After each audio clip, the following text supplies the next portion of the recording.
We're back at it again in the white vans. Oh, gosh, I'm always so tired. Maybe I've got mono. No, I'm just kidding. Hopefully not. That would suck. All right. So we're configuring mitigation controls. Let's see. So across the organization, computer images include test and experimental software in the folder C. Lab files. All users, including local administrators, should be prevented from installing or running the software on hosts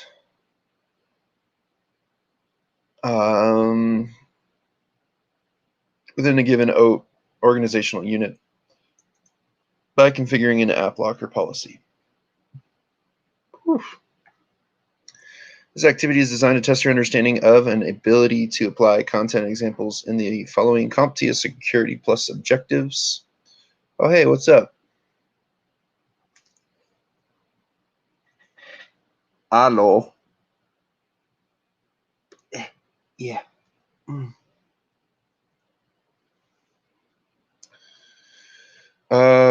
So given an incident, apply mitigation techniques or controls to secure an environment. Let's see what we got going on. Organize Active Directory resources for group policy. So we're trying to mitigate these issues, and we're going to review the support security policy entry regarding software execution, and then create an organizational unit populated with computer accounts. Group policy objects can only be linked to organizational units, sites, and domains. Review the following security policy. So developed servers will not have unapproved software installed. Along with other remediations, group policy app locker will be used to prohibit the execution of .exe files and Microsoft installer files located in the CLabs folder. For this activity, assume that the developer server is MS1. Okay, we're here. Got that going. Okay, so we're going into the server manager tools, of course. That's all these labs have been, is just going to tools section of the server manager. And we're looking at the Active Directory users and computers. Uh-oh. Here we go. And we're going to go under corp.515support.com, create a new organizational unit. Did it go? Aha. All right, so we're under here. We're going to create new organizational unit, and we're going to call it Dev Department. Okay. Boom. Underneath corp.515support.com, Dev Department.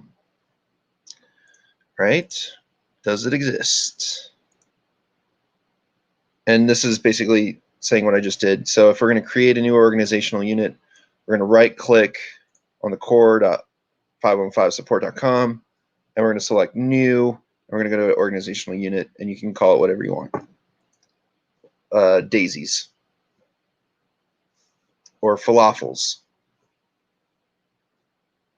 Falafel sounds pretty good right now, actually. All right, so we're going to select the computer's organizational unit, right-click the MS1 computer account, and then move it. Wait, what? Okay, computers OU. We're going to right-click that one, and we're going to add them to. Oh no, they want me to move it. Okay, all right, fine, I'll move it. So we're going to move it to Dev Department. Okay. And look, it's gone. It disappeared. Where did it go? Oh, hey, it's there. It is. Okay, we're okay. You can right-click the MS1 computer object, select move, and you can click and drag the object. So you could do this too if you wanted to. So 2 ways to do it. Let's see. Create a GPO to enforce. Oh, that's a group policy object to enforce. Sorry, guys, I shouldn't be using the acronyms. I feel like they're very acronym heavy, so I should make it so that It's more understandable instead of just a bunch of acronym jargon. But, you know, after you read it like 20 times, I think it kind of gets the point across, at least for me. Anyway, so create a group policy object to enforce the written security policy you reviewed previously. You'll configure app locker and the required application identity service. So from the server manager, right, we're going to go to tools, shocker. So in tools, we're going to group policy management. Oh, my back. Oh. So group policy management, we're going to select core.515support.com domain object.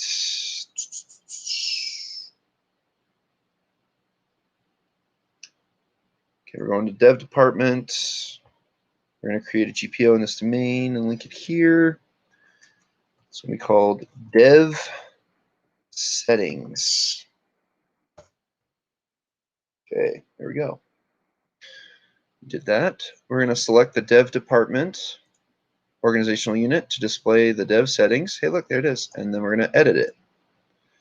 Browse to the computer configuration policies, Windows settings, security settings. There we go. Application control policies. Where are you? Application control policies. App locker node. Okay. So expand app locker. Select Windows installer. Windows installer.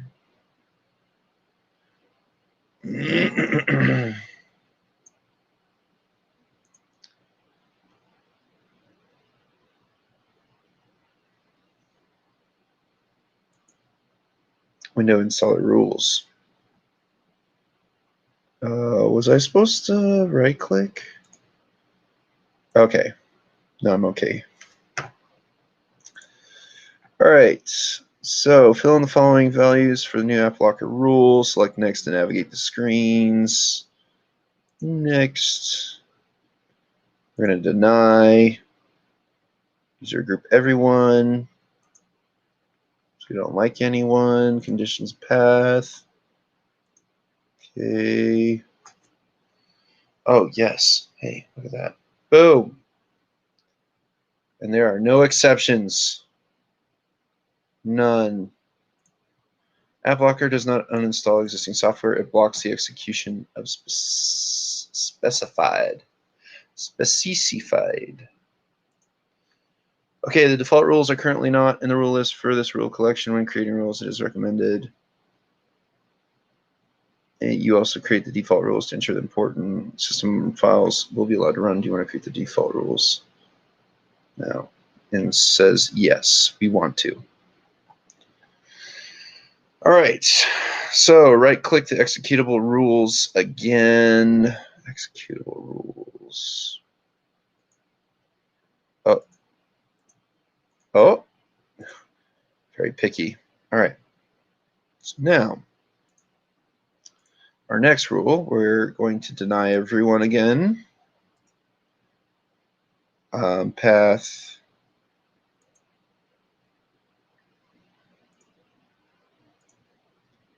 CLab files. There are no exceptions to the rule. All right, we're going to create.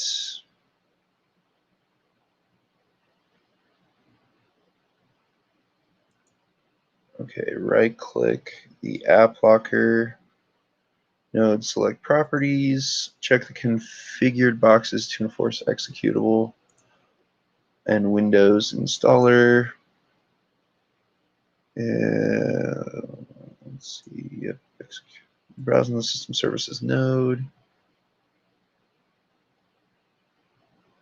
Also under security settings.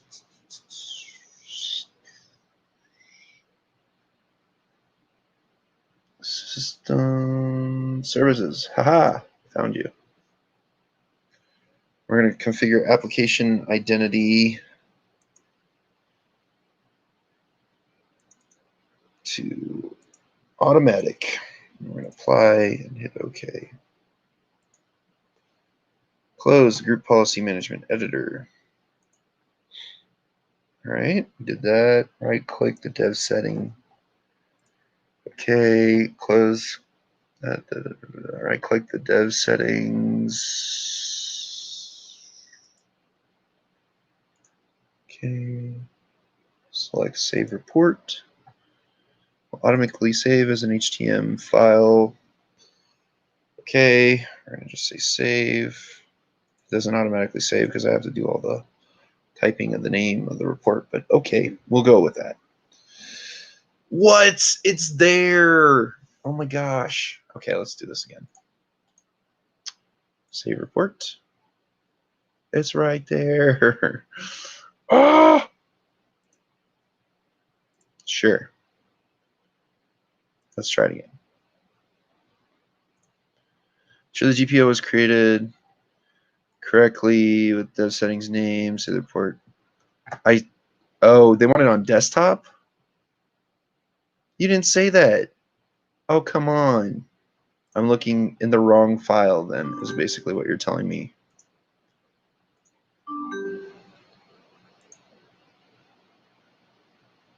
Let's try this. Watch this. Is it going to work? Is it going to work? Oh, thank you for giving me the file path at the end of it.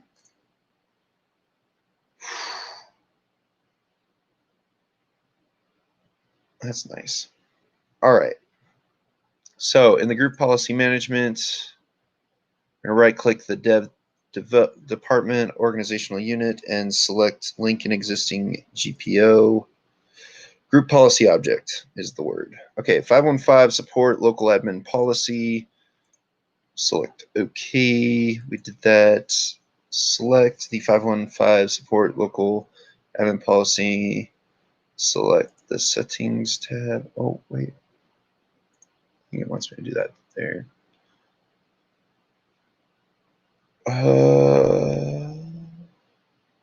Oh, in the main pane, actually. Hang on. Let's go here. Doesn't matter. There's two ways to skin a cat. All right, we're going to settings.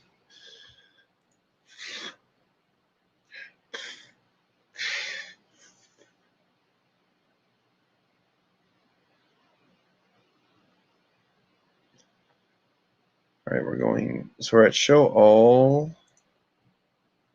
Inspect the policy settings. This policy configures the domain scope local admin security group as a member of the built-in administrators group local machine scope for each host that the policy applies to. The user account Bobby is a member of the local admin security group, so the effect of applying this policy to dev department is to make Bobby a local administrator on MS1. Despite this privilege, Bobby should not be able to install or run software in C lab files.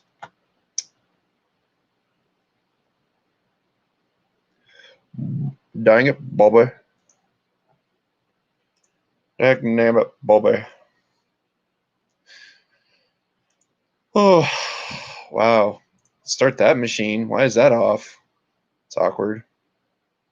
All right, I'm going to let that reboot. Apparently it's using Hyper-V, not VirtualBox. That's a different type of VirtualBox. Oh, be it, virtual machine.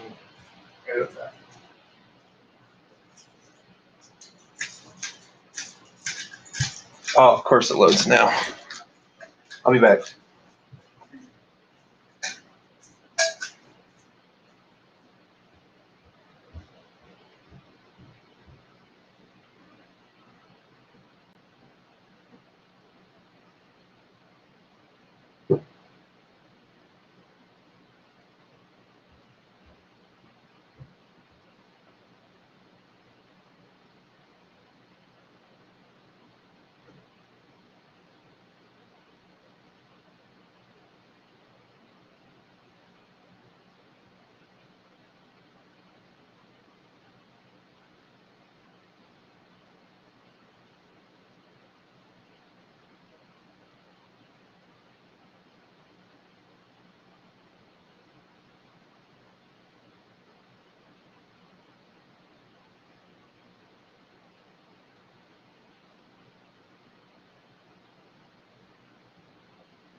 Okie dokie, pokey smokies, artichokies.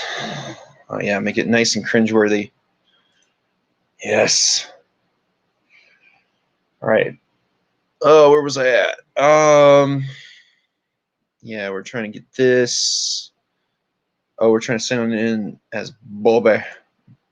Dang it, Bobby. Bobby.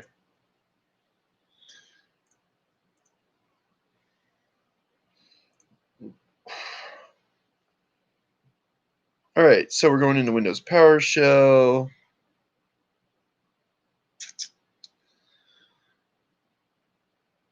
Oh, whoops.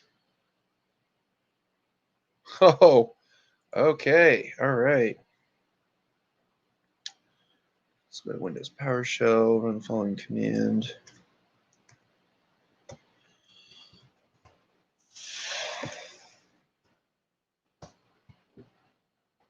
All right.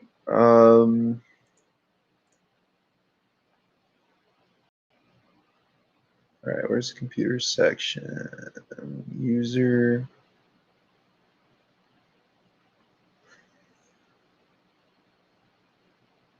Dev department. I do see that. Where is dev settings though?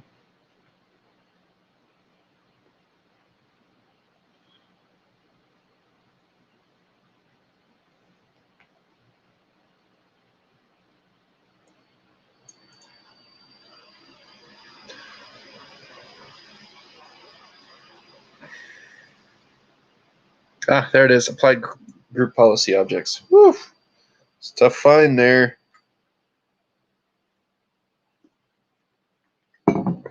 Okay, from the desktop, we're going to open the lab files folder. Oh, what was that? D? Oh man, I forgot. C drive. C drive lab files.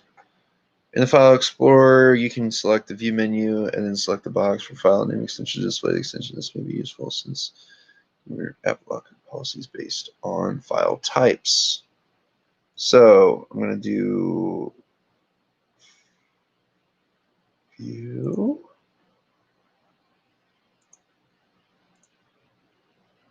File name extensions. Boom. Attempt to install rewrite AMD 64. Where are you? LMLP. Rewrite AMD 64 English US.MSI package. Were you successful? No, I was not, because a system administrator put policies that said I cannot do that. Attempt to run putty.exe. Your system administrator has blocked this program. For more information, contact. No. Attempt to open confidential.txt file. Confidential.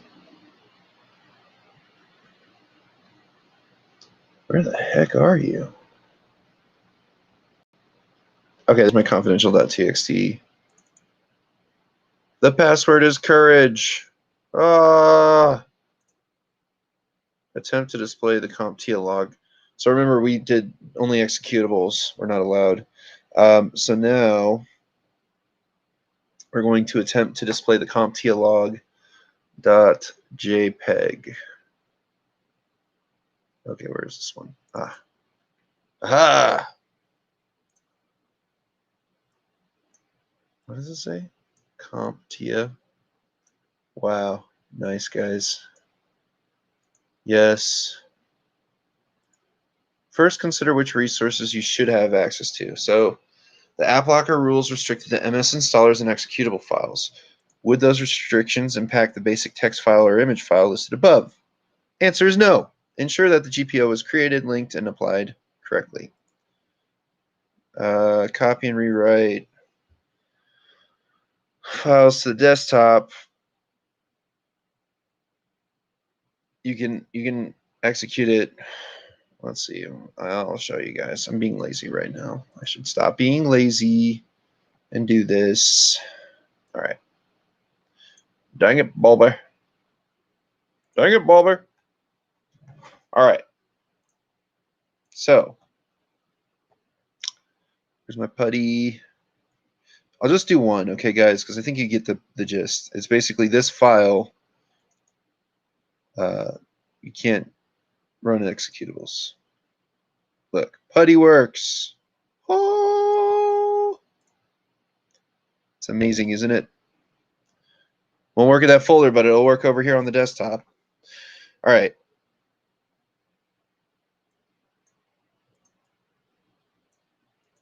So configuring effective application restriction policies to try to mitigate the abuse of administrator level privileges is an extremely challenging task. Yeah, because basically you limit the file folder, and then I just go over to my desktop and play it off of my desktop. Execute. Oh, whoa, whoa, whoa. Getting a little click happy over here, guys. Answer the following final comprehensive questions to ensure that you recognize the importance of this activity, steps, and the use for the information you have learned. Which of the following answers best describes the step you took in this activity? So we used a group policy to block access for all users to all files in the C lab files folder. That sounds legit. Actually, that sounds more legit. Use group policy to block access for all users except administrators to run .exe. No, it was everybody. Yeah. Boom. Does the app blocker policy remove existing software? No, it does not. Look at that. So I have some brains. Next, I have part of a brain. All right. Look at that. Okay, good. Cool beans. Ah! All right, we need to go here.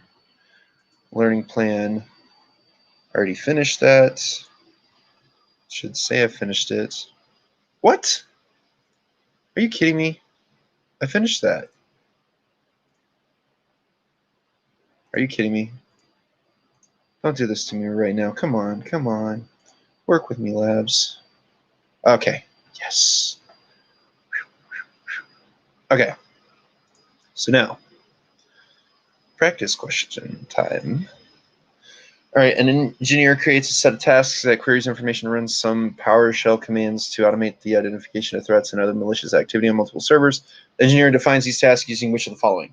So, ooh.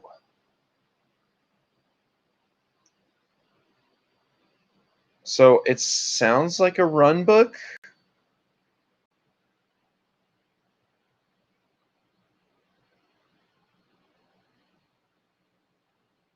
I'm running with it. Oh, the playbook. I was getting confused in that question. All right, a playbook is a type of list usually referred to as an incident response workflow. A playbook is a checklist of actions to perform to detect and respond to a specific type of incident.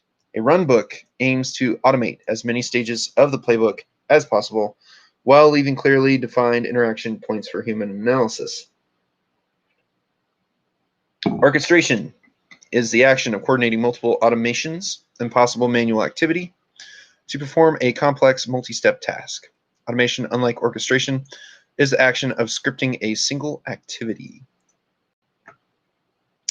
First responder to a security incident decides the issue requires escalation. Consider the following and select the scenario that best describes escalation in this issue. First responder calls the company's legal team. The first responder shuts down the affected system. The first responder calls senior staff to get them involved. The first responder reviews user privilege to look for users who may have gained unauthorized. I would say you tell senior staff. That makes sense, right?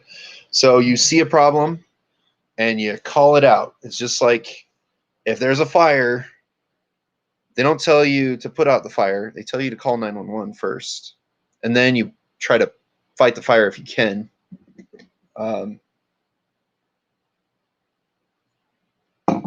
Because question for you guys.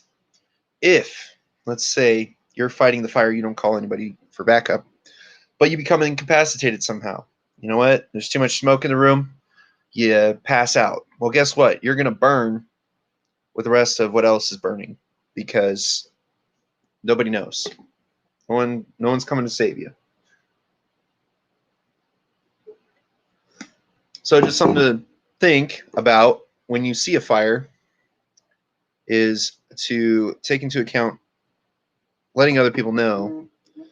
And, you know, if it is bad, right, you at least have some backup. If it's good, you handle the situation. They come, well, you still have the opportunity to be like, hey, it's okay. You know, if you guys want to check it out, you can. I think I got it. So just having the backup. All right, so we're reading this part. Okay, escalation is a process of involving additional senior staff to assist in incident management when the first responder feels the situation is too complex to manage alone. Pulling the plug on an affected system is an option to contain an attack, but is not the definition of escalation. Although it is important to have access to legal expertise who can evaluate the incident response from the perspective of compliance with laws and industry regulations, contacting the legal department is not an example of escalation. The term escalation can describe when a user gains additional privileges without authorization. However, this is within the context of privilege management, not incident response. So there's two, they use the same word twice in two different types of things, and I don't like it when they do that, but here we are. That's what they're doing. All right, a system compromise prompts the IT department to harden all systems. The technician look to block communications to potential command and control servers. Which solutions apply to working with egress filtering?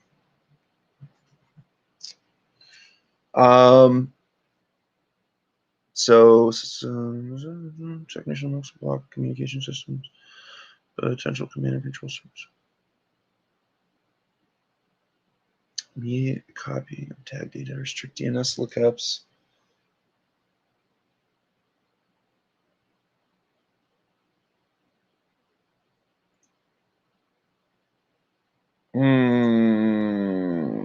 I think B and D sound pretty legit.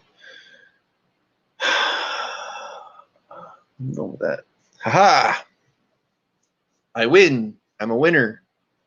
So, a recommended filtering approach would be to restrict DNS lookups to an ISP's DNS services, or authorize public resolvers, such as Google's. Helps to prevent lookups of malicious hosts. A recommended filtering approach would be to allow only authorized application ports, and if possible, restricting the destination addresses to authorized internet hosts helps to avoid contact with malicious servers. Data loss prevention pertains to protecting sensitive information by mediating the copying of tagged data to restrict it to authorized media and services. If an attacker has managed to install a root certificate on a system, the attacker can make malicious hosts and services seem trusted. Admin must remove suspicious root certificates from the client's cache. This is not an egress filtering solution.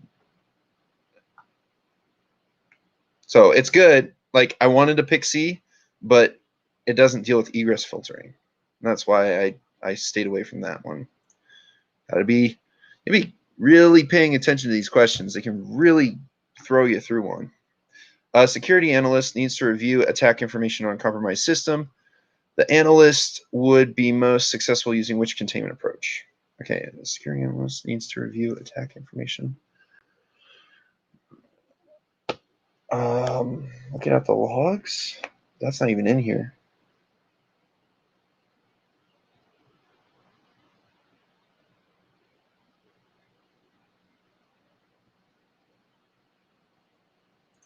I'm going with black hole to see what would happen. No, air gap. A simple option is to disconnect the host from the network, completely creating an air gap or disabling its switch port. This is the least stealthy option and may reduce opportunities to analyze the attacker malware due to the isolation. The analyst can implement a routing infrastructure to isolate one or more infected virtual LANs in a black hole. This is not reachable from the rest of the network. Segmentation-based containment is a means of achieving the isolation of a host or group of hosts using network technologies and architectures such as VLANs. ACLs can prevent a host or a group of hosts from communicating outside of a protected segment. Sorry, guys.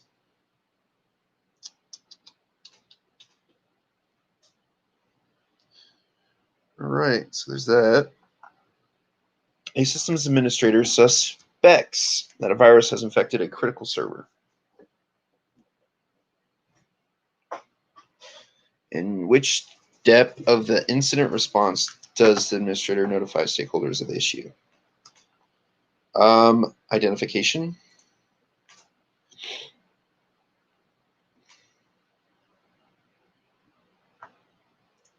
Boom! Look at that. All right. In the identification phase, it is important to determine whether an incident has taken place, assess how severe it might be, triage, and notify stakeholders. The recovery phase reintegrates the system into the environment and may involve the restoration of data from backup and security testing. The systems administrators must monitor the systems more closely for a period to detect and prevent any reoccurrence of the attack. Oh, sorry, guys. The containment phase aims to limit the scope and magnitude of the incident. The goal is to secure data while limiting the immediate impact on customers and business partners. In the eradication phase, the admin removes the cause and restores the system to a secure state by applying secure configuration setting and installing patches.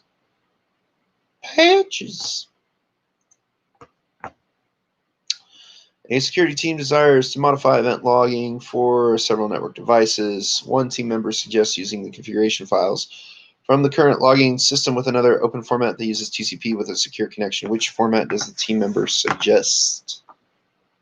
rsyslog. Wait, is this Linux based? Hang on.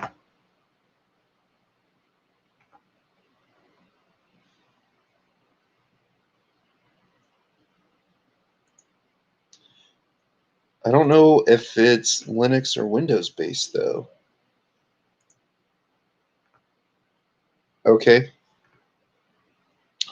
rsyslog can work over TCP and use a secure connection. It uses the same configuration file syntax as syslog. rsyslog can use more types of filter expressions in its configuration file to customize message handling. Syslog tag ng is an update to syslog that can use TCP secure communications, but it uses a different configuration file syntax than syslog. Syslog provides an open format protocol and server software for logging event messages. A very wide range of host types uses syslog, as well as UDP for communications. NXLog is an open source log normalization tool. One common use for it is to collect Windows logs, which use an XML-based format and then normalize them to a standard syslog format. Incident management relies heavily on efficient allocation of resources. Which of the following factors should the IT manager consider to effectively triage remediation efforts? Select all that apply. Downtime, detection time. Well, I think it's downtime recovery time. Let's get rid of detection time. Dang it! Detection time was an answer. Oh! I'm watching it in instant replay. Oh yeah, that's rough. That's rough past me. All right, let's see. Downtime is a critical factor to consider to the degree to which an incident disrupts business processes. An incident can either degrade, reduce performance, or interrupt, completely stop the availability of an assist system or business process. Detection time is an important consideration, requiring that the system used to search for intrusions are thorough and the response to detections must be fast. Recovery time must be considered, as some incidents that need to have complex system changes require lengthy remediation. This extended recovery period should trigger heightened alertness for continued or new attacks. Planning time can refer to the expected time for completing a project plan or a period of time scheduled for an IT team to work together to plan out projects. It is not a consideration for incident remediation efforts. A security expert needs to review systems information to conclude that what may have occurred during a breach. The expert reviews net flow data. What samples does the expert review? Protocol usage, endpoint activity, traffic statistics at any layer of the OSI model, statistics about network traffic, bandwidth usage, and comparative baselines. Ooh, these all sound good. I want to say it's traffic statistics at any layer of the OSI model. Ooh, statistics. It was a statistics thing, man. It was statistics, but I might be confusing that with something else. Oh, it was S-flow. Oh my gosh, I got S-flow confused with NetFlow. Okay, so NetFlow, a flow collector, is a means of recording metadata and statistics about network traffic rather than recording each frame. Network traffic and flow data may come from a wide variety of sources. A system information event manager collects data from sensors. The information captured from network packets can be aggregated and summarized to show overall protocol usage and endpoint activity. S-flow, developed by HP and subsequently adopted as a web standard, uses sampling to measure traffic statistics at any layer of the OSI model for a wide range of protocol types. If one has reliable baselines for comparison, bandwidth usage can be a key indicator of suspicious behavior. Unexpected bandwidth consumption could be evidence of a data exfiltration attack. You can't call me now, can ya?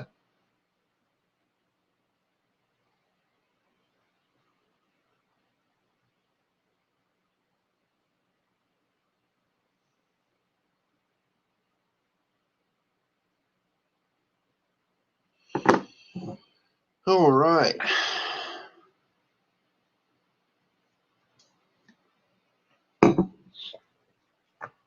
Well, moving on with my life. Successful adversarial attacks mostly depend on knowledge of the algorithms used by the target, artificial intelligence, in an attempt to keep an algorithm secret. Which method does an engineer use when hiding the secret? Obscurity.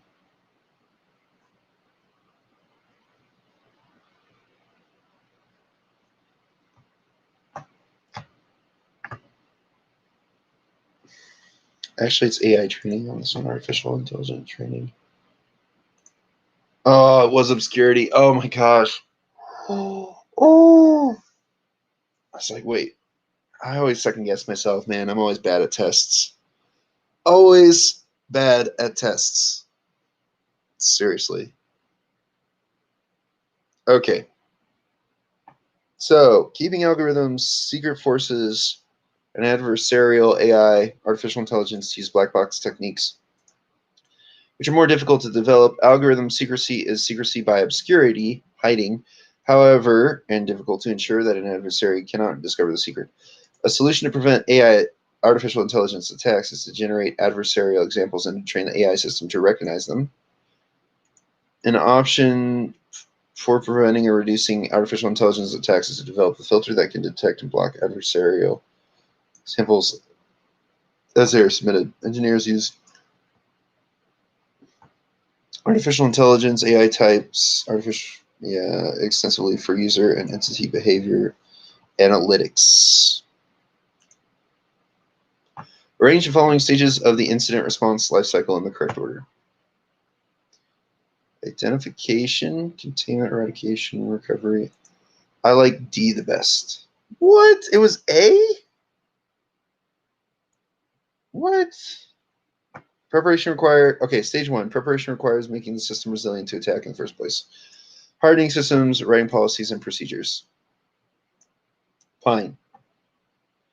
And establishing confidential lines of communication. Stage 2. Identification involves determining whether an incident has taken place and assessing how severe it might be, followed by notification of the incident to stakeholders. Stage 3, containment, eradication, and recovery are limiting the scope and impact of the incident. Once the incident is contained, the cause can then be removed and the system brought back to a secure state. Stage 4, lessons learned, consists of analyzing the incident and responses to identify whether procedures or systems could be improved. It is imperative to document the incident.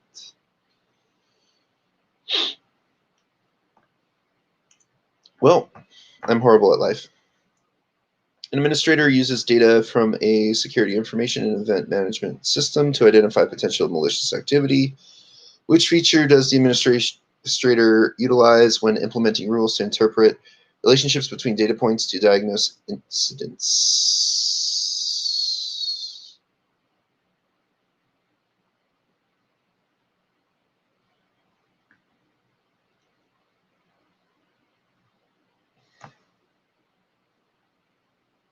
Was it trend analysis?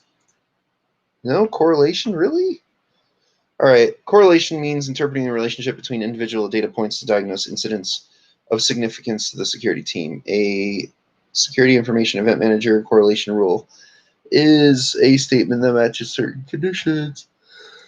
A security information event management can enact a retention policy to keep historical log and network traffic for a defined period. This allows for retrospective incident and threat hunting. Trend analysis is a process of detecting patterns and indicators within a data set over a time series and using those patterns to make predictions about future events. A baseline is a point of reference, provides a record of settings and configurations for comparison purposes.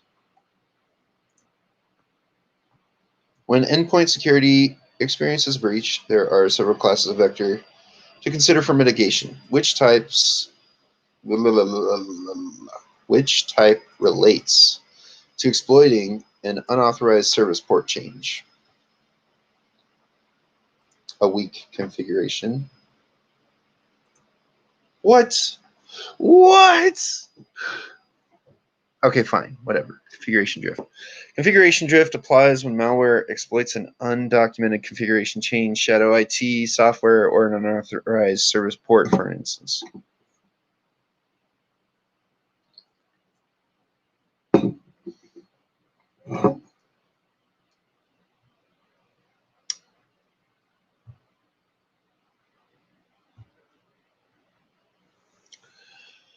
All right. A weak configuration is correctly applied but exploited anyway.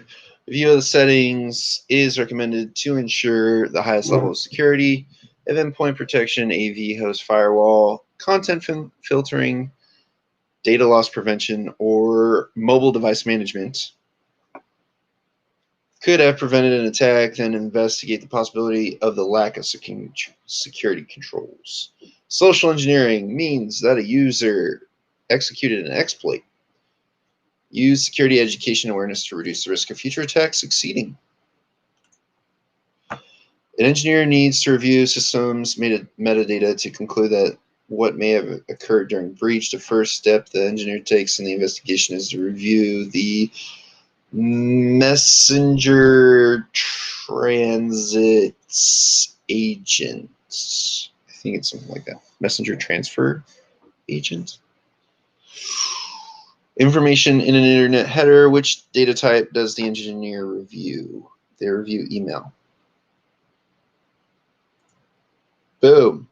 An email's internet header contains address information for the recipient and sender, plus details of the servers or message transfer agents handling transmission of the message between them.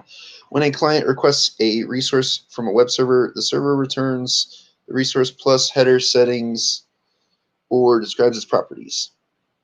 File metadata is stored as attributes. The file system tracks when a user creates, accesses, and modifies a file. The user might assign a file with a security attribute, such as marking it as read-only or as a hidden or system file. Mobile phone metadata compromises call detail, records of incoming, outgoing, and attempted calls, and other data such as SMS text time.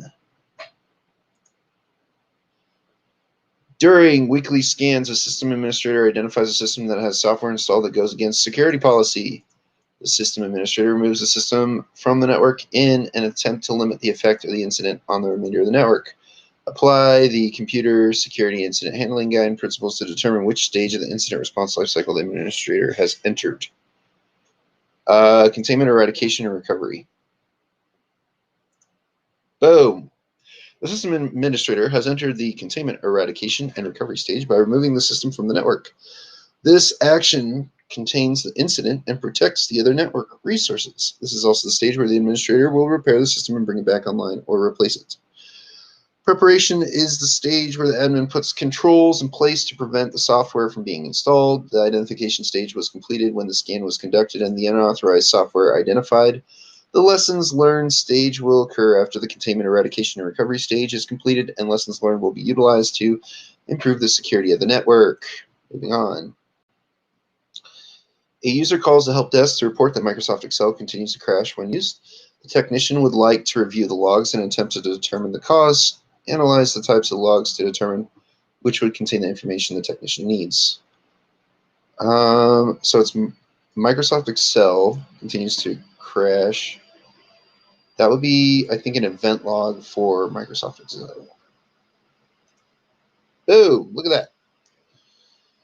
Kind of right sometimes. An event log records events that occur within an operating system or software application. These logs diagnose errors and performance problems. An audit log records the use of system privileges, such as creating a user account or modifying a file. Security logging needs to be configured carefully, as overlogging can reduce the effectiveness of auditing by obscuring genuinely important events with thousands of routine notifications. A security log is another way of describing an audit log. Audit log. A Windows 5 viewer is called the security log.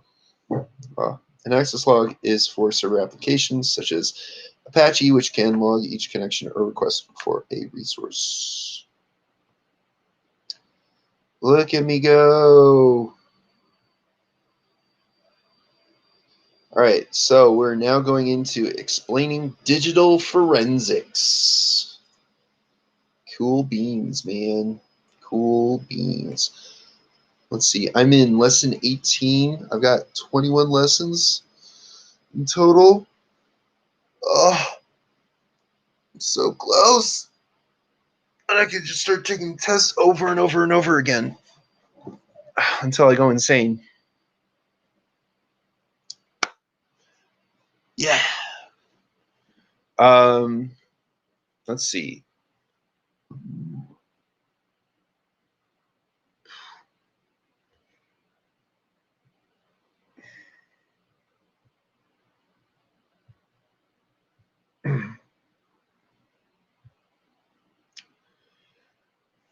Oof.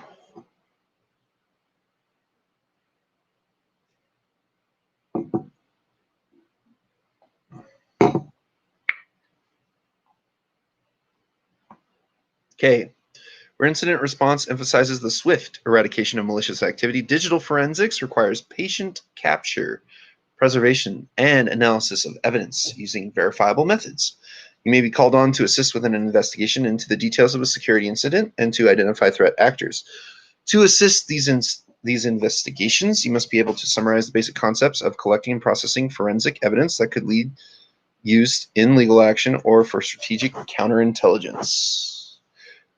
Doot, doot, doot, doot, doot, doodaloo.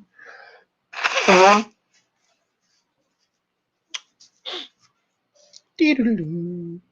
Doo-doo. Doot, doot, doot, doot, doot, doodaloo. All right. So we're going to explain key aspects of digital forensics documentation, explain key aspects of digital forensics evidence acquisition. Let's roll. Wait, is that, okay. All right, fine. So explain key aspects of digital forensics documentation.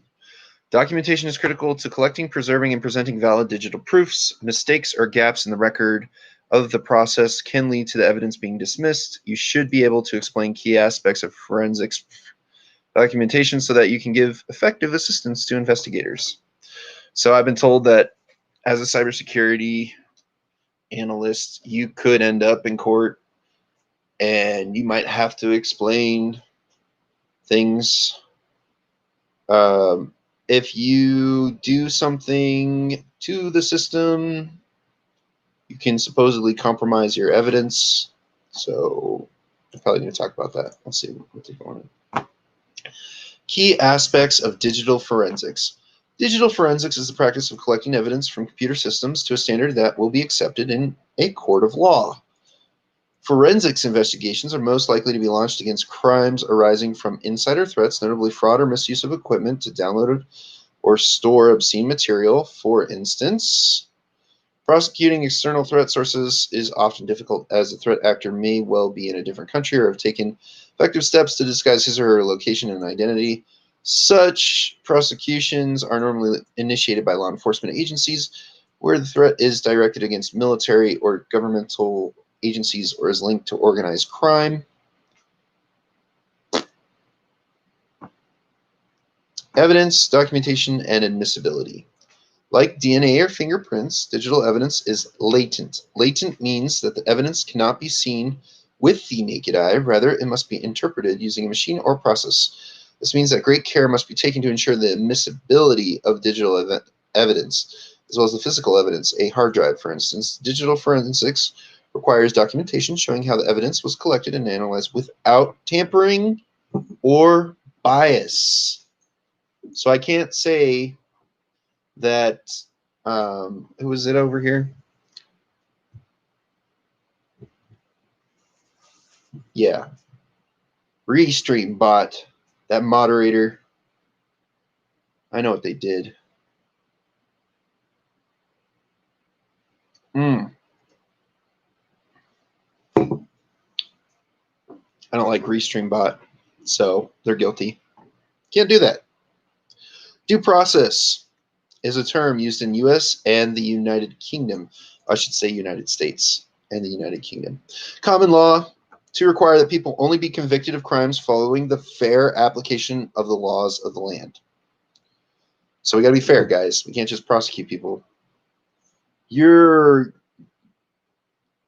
silly, so I sentence you to death. Doesn't happen in the United States and the United Kingdom. It might happen in some other countries, but not here. Not here. Okay. More generally, due process can be understood to mean having a set of procedural safeguards to ensure fairness. This principle is central to forensics investigation.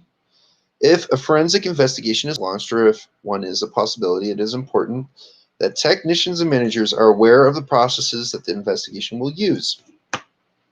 It is vital that they are able to assist the investigator, that they not do anything to compromise the investigation. In a trial, defense counsel will try to exploit any uncertainty or mistake regarding the integrity of evidence or the process of collecting it. Yeah, I think it's like the Fifth Amendment in the Constitution that says due process, right? Where is it? What's the Fifth Amendment? I always forget. So, no person shall be held to answer for a capital or otherwise infamous crime unless on a presentment or indictment of a grand jury, except in cases arising in the land or naval forces or in the militia when in actual service in time of war or public danger. Nor shall any person be subject for the same offense to be twice put in jeopardy of life or limb, nor shall be compelled in any criminal case to be witness against himself, nor be deprived of life, liberty, or property without due process of law, nor shall private property be taken for public use without just compensation. Due process.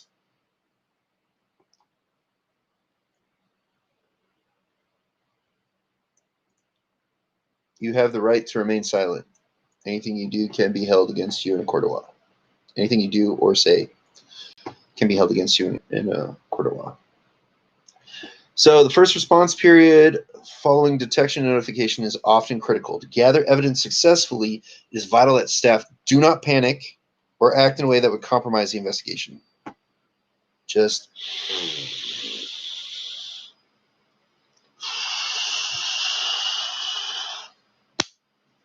right? Goosefraba, man. Goosefraba. So legal hold refers to the fact that information that may be relevant to a court case must be preserved. Information subject to legal hold might be defined by regulations or industry best practice, or there may be a litigation notice from law enforcement or lawyers pursuing a civil action. This means that computer systems may be taken as evidence with all the obvious disruption to a network that entails. So they can take your server, they can take your laptop, they can take whatever if they believe that it is legitimate evidence.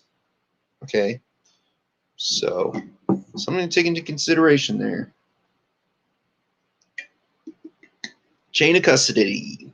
Documentation reinforces the integrity and proper handling of evidence from collection to analysis to storage and finally to presentation. When security breaches go to trial, the chain of custody protects an organization against accusations that evidence has either been tampered with or is different than what it was when it was collected. Every person in the chain who handles evidence must log the methods and tools they used. Yeah. Because if you change the documents or mess with the files, you have compromised the system. So it's not what it initially was. And you can lose the case.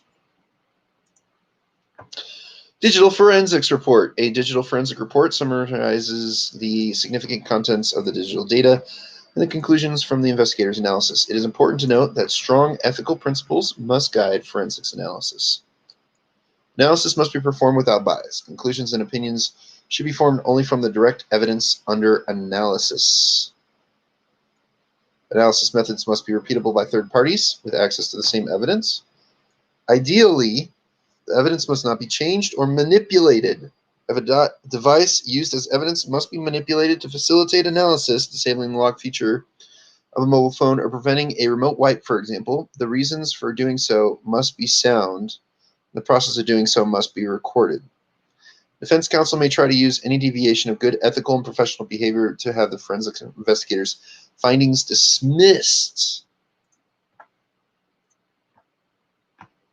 E-discovery. A forensic examination of a device, such as a fixed drive that contains electronically stored information, entails a search of the whole drive, including both allocated and unallocated sectors, for instance. E-discovery is a means of filtering the relevant evidence produced from all the data gathered by a forensic examination and storing it in a database in a format such that it can be used as evidence in trial. E-discovery software tools have been produced to assist this process. Some of the functions of e-discovery suites are identify and deduplicate files and metadata. Many files on a computer system are standard. Installed files are copies of the same file. E-discovery filters these types of files, reducing the volume of data that must be analyzed. Search. Allow investigators to locate files of interest to the case as well as keyword search. Software might support semantic search. Semantic search matches keywords if they correspond to a particular context. Tags apply standardized keywords or labels to files and metadata to help organize the evidence. Tags might be used to indicate relevancy to the case or part of the case or to show confidentiality, for instance. Security at all points. Evidence must be shown to have been stored, transmitted, and analyzed without tampering. Disclosure. An important part of trial procedure is that the same evidence be made available to both plaintiff and defendant. E-discovery can fulfill this requirement. Recent court cases have required parties to a court case to provide searchable ESI rather than paper records. Everything's going digital now. Video and witness interviews. The first phase of a forensics investigation is to document the scene. The crime scene must be recorded using photographs and ideally audio and video. Investigators must capture every action they take in identifying, collecting, and handling evidence. Remember that if the matter comes to trial, the trial could take place months or years after the event. It is vital to record impressions and actions in the notes. Also consider that in place, closed-circuit TV systems or webcams might have captured valuable evidence. If possible, evidence is gathered from the live system using forensic software tools. It is vital that these tools do as little to modify the digital data that they capture as possible. As well as digital evidence, an investigator should interview witnesses to establish what they were doing at the scene, whether they observed any suspicious behavior or activity, and also to gather information about the computer system. An investigator might ask questions informally and record the answers as notes to gain an initial understanding of the circumstances surrounding an incident. An investigator must ask questions carefully to ensure that the witness is giving reliable information and to avoid leading the witness to a particular conclusion. Making an audio or video recording of witness statements produces a more reliable record, but may make witnesses less willing to make a statement. If a witness needs to be compelled to make a statement, there will be legal issues around employment contracts if the witness is an employee and right to legal representation. Timelines.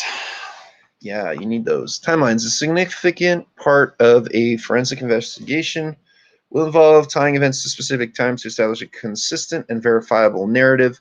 The visual representation of events happening in chronological order is called a timeline. Oh, really now? My water's so bitter. All right.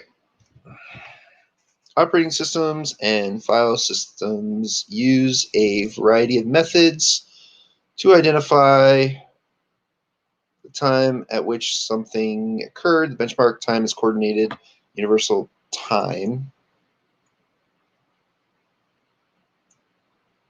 which is essentially the time at the Greenwich meridian. Local time is the time within a particular time zone, which will be offset from UTC by several hours. In some cases, half hours. The local time offset may also vary if a seasonal daylight savings time is in place. NT file system uses UTC internally, but many operating system and file system record timestamps as a local time system time. When collecting evidence, it is vital to establish how a timestamp is calculated and note the offset between the local system time and UTC. Forensics also needs to consider that a host system clock may not be properly synchronized to a valid time source or may have been tampered with.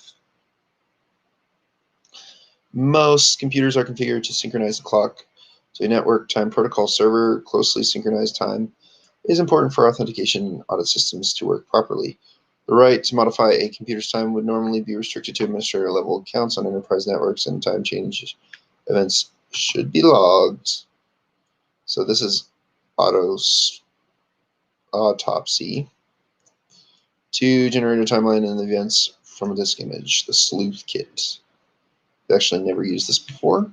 Maybe I'll get to use it after all this stuff. Event logs and network traffic. Digital evidence is not just drawn from analysis or host systems, memory, and data drives. An investigation may also obtain the event logs for one or more network appliances and or server hosts. Similarly, network packet captures and trace flows might provide valuable evidence on a typical network. Sensor and logging systems are not configured to record all network traffic, as this would generate a very considerable amount of data. On the other hand, an organization with sufficient IT resources could choose to preserve a huge amount of data. Retrospective network analysis solution provides the means to record network events at either a packet header or payload level. For forensics, data records that are not supported by physical evidence, a data drive must meet many tests to be admissible in court. For event logs, the drives might not be accessible or might no longer hold the original logs. For network traffic, there is no physical evidence.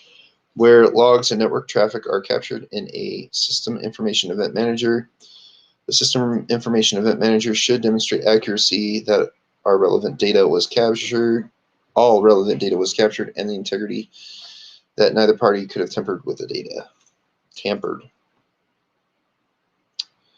All right, I will be back, guys. I need to use the hand.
I lied to you. I'm sure he loves his fans, just in the same way you love your money, just in the same way you love your car and your mansion. So I don't necessarily think he's lying. I just think it's a good way to start a video. You want to make sure that you tell your fans how much you love them right off the bat. Oh, all right. Sorry, I was watching some PewDiePie. Oh, gotta support him. Gotta subscribe, like, subscribe, support PewDiePie. Oh, water. All right. Sorry, guys. We're looking at strategic intelligence and counterintelligence. In some cases, an organization may conduct a forensics investigation without the expectation of legal action, as well as being used in a legal process. Forensics has a role to play in cybersecurity. It enables the detection of past intrusions or ongoing but unknown intrusions by close examination of available digital evidence. A famous quote attributed to former Cisco CEO John Chambers illustrates the point. There are two types of companies: those that have been hacked and those who don't know they have been hacked. Digital forensics can be used for information gathering to protect against espionage and hacking. This intelligence is deployed in two different ways: counterintelligence, identification and analysis of specific adversary tactics, techniques, blah blah blah.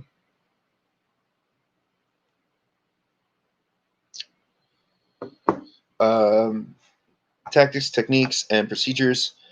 Provides information about how to configure and audit active logging systems so that they are most likely to capture evidence of attempted and successful intrusions. Strategic intelligence, data, and research that has been analyzed to produce actionable insights. These insights are used to inform risk management and security control provisioning to build mature cybersecurity capabilities. Put that on there. Here we go.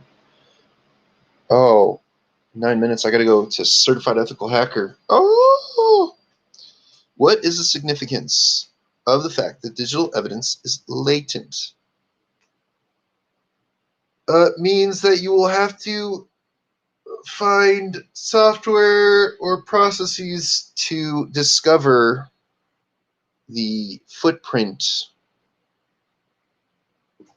Does that work? Evidence cannot be seen directly, but must be interpreted, so the validity of the interpreting process must be unquestionable. Kind of. What should be the first action at a crime scene during a forensic investigation? Record everything. Use video and photos. Preserve the crime scene by recording everything as is, preferably on video. Oh yeah, that was a yes. Why might a file timestamp not show the time at which a time was committed? Because you can technically alter if you have administrative privileges, you can alter your time. Timestamp may record the universal coordinated time rather than the local time. An offset would need to be applied, and it might need to be demonstrated that the computer's time zone was correctly set. Fine. I would say kind of. You've fulfilled your role in the forensics process, and now you plan on handling the evidence over to an analysis team. What important process should you observe during this transition, and why? So I'm handing the evidence over. I should watch what they do with the information. Make sure that they log it, that they have it in their possession. Make sure I log that I no longer have it in my possession. It's important to uphold the record of how evidence is handled in a chain of custody. Chain of custody will help verify that everyone who handled the evidence is accounted for, including when the evidence was in each person's custody. This is an important tool in validating the evidence's integrity. I would say yeah on that one. I got that right. All right. I just want to look through here real quick. Make sure I haven't missed anything.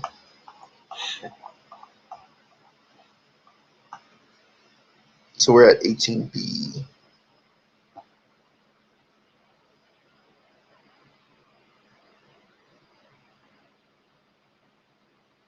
Dude, I'm so close. I'm so close to finish reading all this stuff. Oh my gosh. All right. Explain key aspects of digital forensics evidence acquisition. There are many processes and tools for acquiring different kinds of digital evidence from computer hosts and networks. These processes must demonstrate exactly how the evidence was acquired and that it is a true copy of the system state at the time of the event. While you may not be responsible for leading evidence acquisition, you should be familiar with the processes and tools used so that you can provide assistance as required.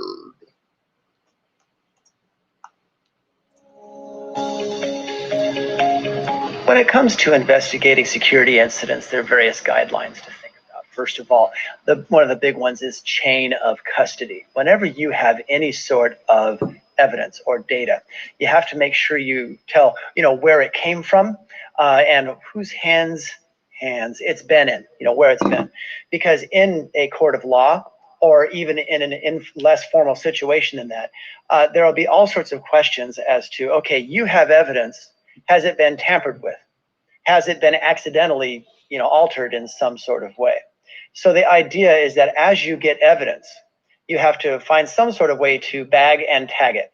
And literally there are times when there's a server that they know it was the scene of some form of crime, child pornography or something like that, and they literally bag and tag that thing so that they know nobody has gotten into it.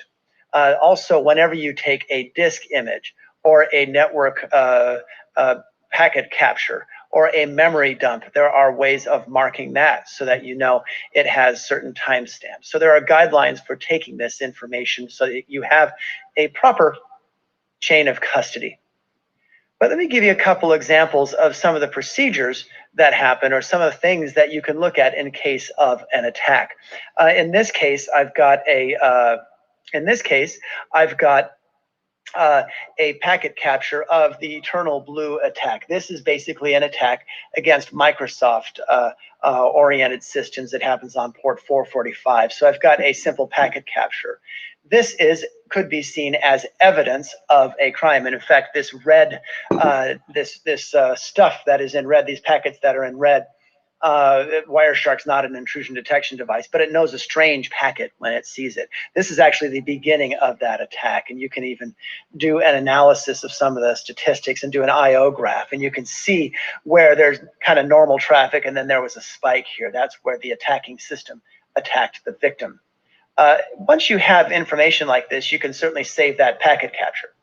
You can save it like I have. But in that case, you then would want to do something to make sure it has not been altered itself. You could take an MD5 sum or an SHA512 hash of that file. Those hashes are extremely sensitive to the contents of the file. So even if one little bit or byte or what have you has been changed, you know that the resulting hash would change, and then you know that that information has been altered in some way and it's no longer valid. But nevertheless, you find ways to keep this information as secure as possible. There are additional sources that you'll look at, not just network traffic. Let's say that there has been some sort of attack and you have actually taken an image either through the DD command, which is a Linux command that duplicates a disk, the disk duplicator, or you can grab an image in any sort of way. And what I've done is I've grabbed an image of an old Dell Latitude application, old Dell Latitude notebook computer. That was the result of a couple of attacks, and there's also some suspicious behavior on the part of the user. What I've done is I've loaded it into an application called Autopsy. SleuthKit creates it. I simply added a particular data source. I went to a disk image or file, and I went through here and was able to add this particular image here. The reason why I'm not showing you that process is it took quite some time to actually for this application to go through and read that very large disk. But now that I've mounted that disk, I can go in and do basically a forensic analysis of what happened on this particular. I just want to point out he has VirtualBox on his system. Not trying to be biased or anything. Volume. So you can see I'm taking a look at a Windows system here. You can just tell by the program files, the recycler. I can now go in and I can determine what has happened here, what has been what has been deleted. Because some of these files, these particular, whether they be images or sound files or dynamic libraries, they can help me kind of sleuth my way to determine what type of attack has happened or what this person using this disk has been doing. You know, are there particular videos that could be incriminating in any way? Are there basically users that have been added that should not have been added? But once again, when you take an autopsy, as it were, of an application of a disk, you have to make sure that you know its provenance. You have to know where this information came from. So there are various tools that you can use from Wireshark at the network level. There's this autopsy application. There's the Forensic Toolkit, open source thing. There's Encase and all of its competitors. All of these types of tools can help you conduct forensic analysis of what has happened. In many cases, you don't have the time to do that kind of forensic analysis. You simply need to get that system back up and running, restore from backup or another image, what have you. But when you need to do that kind of forensic analysis, there are certain procedures that you do have to follow.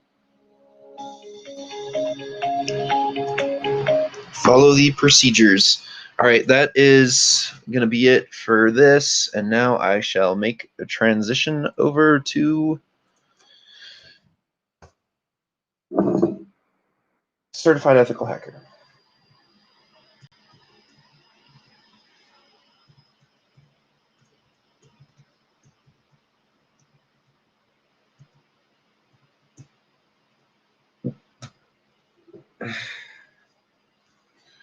In case you were wondering.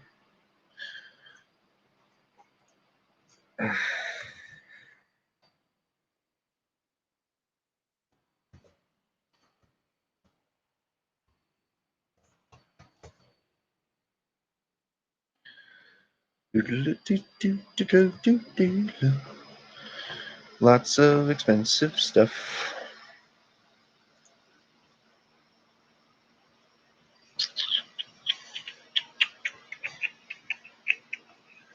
All right, let's go to my lab environment. Access my labs. Sure. Sign into everything.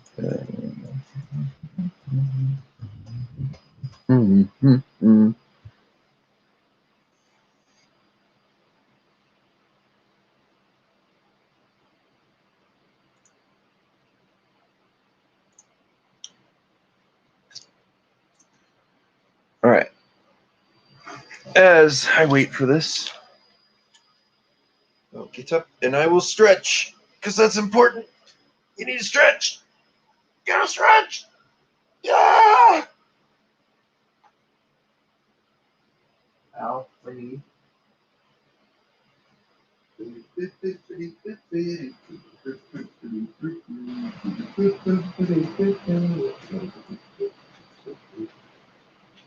Oh, okay. It loaded. Oh, my knees popped in like 5 different places. It's okay. All right. So net probe's on. Press enter. This module will send different types of probe packets to each IP in the current subnet.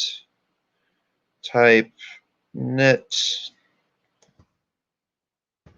recon on. Let's enter.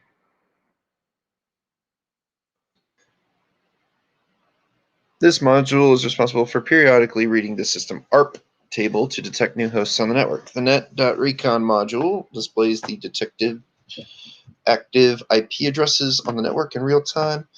This module will start sniffing network packets, and it did. The net.recon module displays the detected active IP addresses in the network in real time. This module will start sniffing network packets. I already read that. All right, we're going to set HTTP. Oh, proxy. Strip true. Press enter. Module enables SSL stripping. Okay, now we're going to set ARP proof internal true. Set ARP spoof internal true. So this module will spoof the local connections among computers of the internal network. Next, we're going to spoof set ARP spoof targets 10.10.10. Enter. This module spoofs the IP address of the target host. All right, we're going to type proxy on enter. Enabling forwarding. This module initiates HTTP proxy.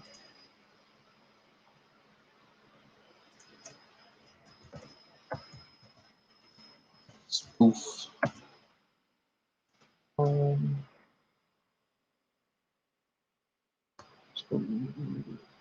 Module initiates our spoofing.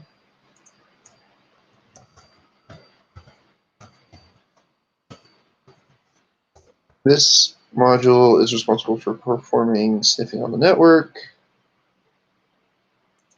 Golly, there's so many different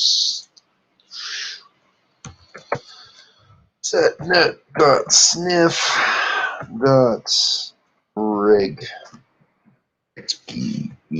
exp.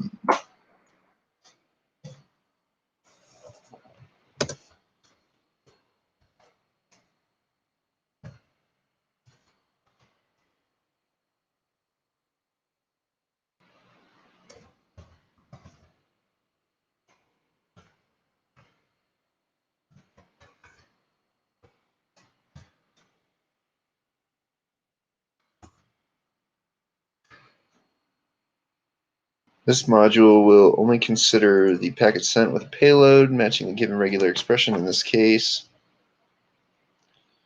You can observe that the better cap starts sniffing network traffics on target machine Windows 10. Now go to Windows 10, open a browser, go to moviescope.com, press enter, click the parrot. Okay, you can observe better cap has sniffed the website browsed. Whoa!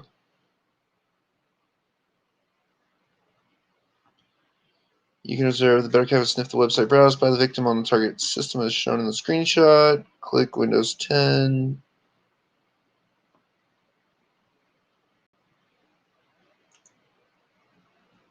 You know what? This is not working. Let's try this. Google Chrome.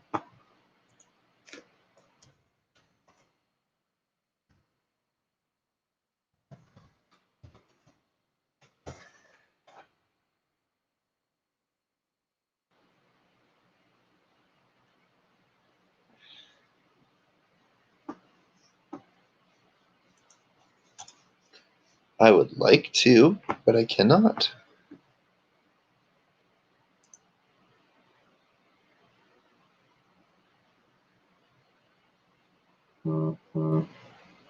Hey, look, it's on Google. Come on. Oh. The whole point of me is going to this website. Come on.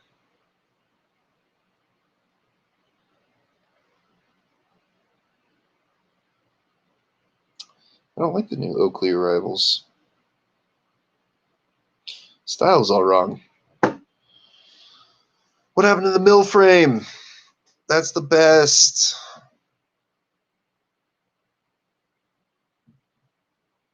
Easily replaced. Awesome. Well, but this doesn't work. I can just continue scrolling through this. BetterCap collects all HTTP logins used by routers, servers, and websites that do not have SSL enabled. In this task, we are using MovieScope for demonstration purposes, as it is HTTP based. To use BetterCap to sniff network traffic from HTTPS based websites, you must enable the SSL strip module by issuing the command set http.proxy.ssl strip as base true. After obtaining credentials, press Ctrl-C. Okay, cool. I mean, I would have gotten the credentials if it would have loaded, but it's not the end of the world. Detect session hijacking. Session hijacking is very dangerous. It places the victim at risk of identity theft, fraud, and loss of sensitive information. All networks that use TCP/IP are vulnerable to different types of hijacking attacks. Moreover, these kinds of attacks are very difficult to detect and often go unnoticed. The attacker causes severe damage. However, following best practices can protect against session hijacking attacks. As a professional ethical hacker or penetration tester, it's very important that you have the required knowledge to detect session hijacking attacks and protect your organization system against them. Fortunately, there are various tools available that can help you to detect session hijacking attacks, such as packet sniffers, IDSs, and system information event managers. It's been brought up in CompTIA quite a bit. It's being brought up here quite a bit. Detect session hijacking using Wireshark. Overview of detecting session hijacking. There are two primary methods that can be used to detect session hijacking. Manual method involves using packet sniffing software such as Wireshark and Steel Central Packet Analyzer. To monitor session hijacking attacks, the packet sniffer captures packets being transferred across the network, which are then analyzed using various filtering tools. Automatic method involves using intrusion detection systems and intrusion prevention systems to monitor incoming network traffic. If a packet matches any of the attack signatures in the internal database, the IDS generates an alert, and the IPS blocks the traffic from entering the database. Detect session hijacking using Wireshark. Wireshark allows you to capture and interactively browse the traffic running on a network. The tool uses WinPCAP to capture packets, and so is only able to capture packets on networks that are supported by WinPCAP. It captures live network traffic from Ethernet, IEEE 802.11, PPP HDLC, which, if I remember correctly, that's supposed to be wireless. If you ever see 802.11, let me just make sure I'm not taking you down the dark side.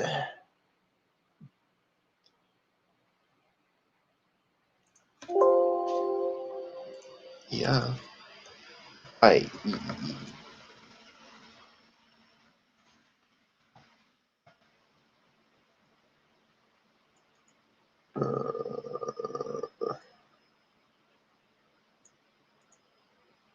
See, IEEE 802.11 is part of the IEEE 802 set of local area network technical standards and specifies a set of media access control and physical layer protocols for implementing wireless local area network computer communication. See, I'm not crazy. I learned something. Look at me go. All right. Yes. All right, detect session hijacking using Wireshark, ATM, Bluetooth, USB, token ring, frame relay, and FTDI networks. Security professionals can use Wireshark to monitor and detect session hijacking attempts. Here we will use the Wireshark tool to detect session hijacking attempts manually on the target system. We'll use the Parrot security machine to carry out a session hijacking attack on the Windows 10 machine. All right. Windows 10. We're there. Look at us go. All right. Wireshark. You really need to know how to use Wireshark. Super big in the cybersecurity community. Most of the interviewers will say, have you used Wireshark before? According to people that I've discussed this with, and I've heard it multiple times, Wireshark is awesome. All right, so we're going to start looking at Ethernet 2 and look at the network traffic. Wireshark starts capturing network traffic, leave it running. Now we're going to launch a session hijacking attack on the target machine, Windows 10, better cap, the parrot.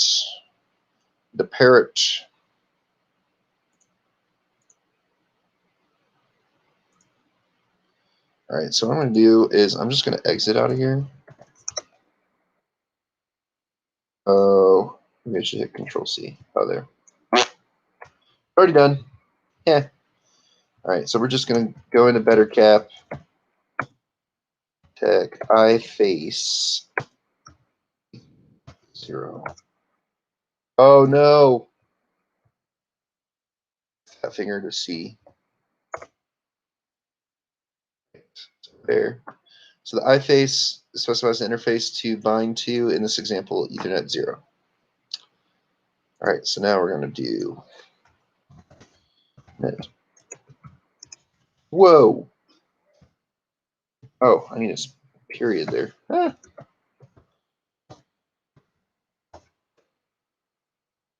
Module send different types of probe packets to each IP in the current subnet for the net recon. Module to detect them. So we're going to type net.recon on. Net.recon is on. And press enter. This module is responsible for periodically reading the system ARP table to detect new hosts on the network. The net.recon module displays the detected active IP addresses in the network in real time. This module will start sniffing network packets. Sniff, sniffity, sniff, sniffity, sniff, sniff, snitter. Why is that? Where did that at? What? Okay. Net.sniff on. This module is responsible for performing sniffing on the network. You can observe the better cap start sniffing network traffic on different machines in the network as shown in the screenshot. All right, we're going here. We're switching back. Windows 10 machine and observe the huge number of ARP packets captured by Wireshark as shown in the screenshot. BetterCap sends several ARP broadcast requests to the host or potentially active hosts, a high number of ARPs. Honestly, we were capturing the ARPs earlier when I initially started it because I was still running it. So I redid it in order to help my understanding as far as the commands are concerned. BetterCap sends several ARP broadcast requests to the host or potentially active hosts. A high number of ARP requests indicates that the system at 10.10.10.13. The attacker system in this task is acting as a client for all the IP addresses in the subnet, which means that all the packets from the victim node, in this case 10.10.10, will first go to the host system. 10.10.10.13, and then the gateway. Similarly, any packet destined for the victim node is first forwarded from the gateway to the host system, and then the host system to the victim.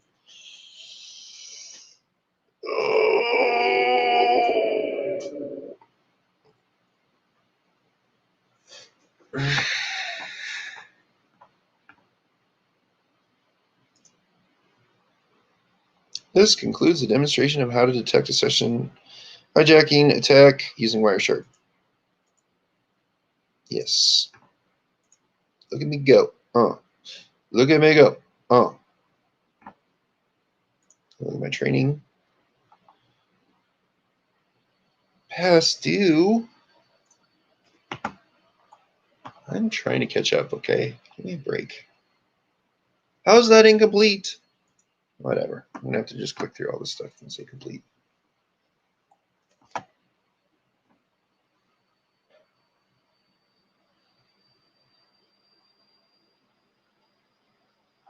right, I'm going to get up, move around, so I don't go lame.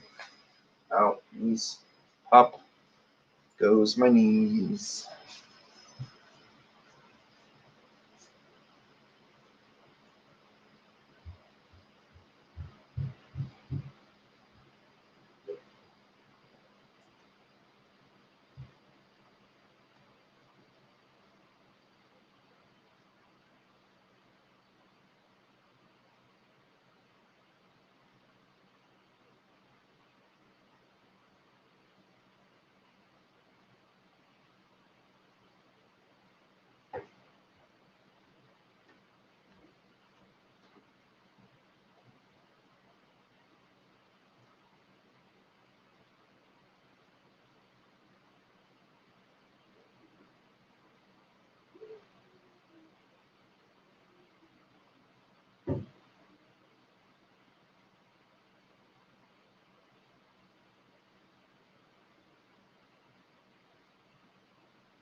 Aha!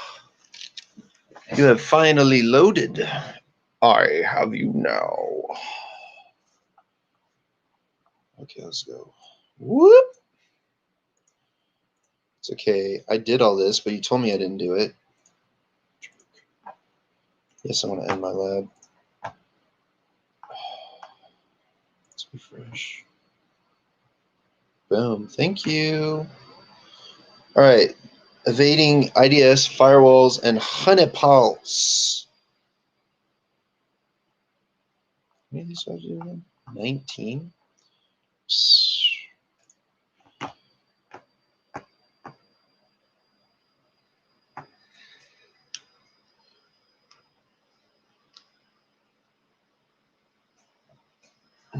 All right. More lab loading. I'm going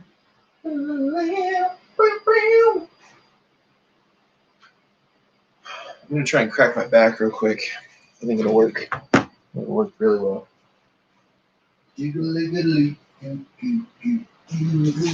Oh, my knee. Oh.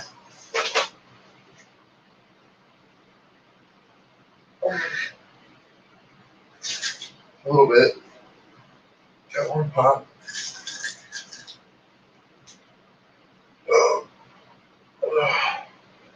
Two-ish. Oh. Alright, I'm just gonna stay on the floor for a while. Don't worry. I'll be okay. Oh, I gotta get up.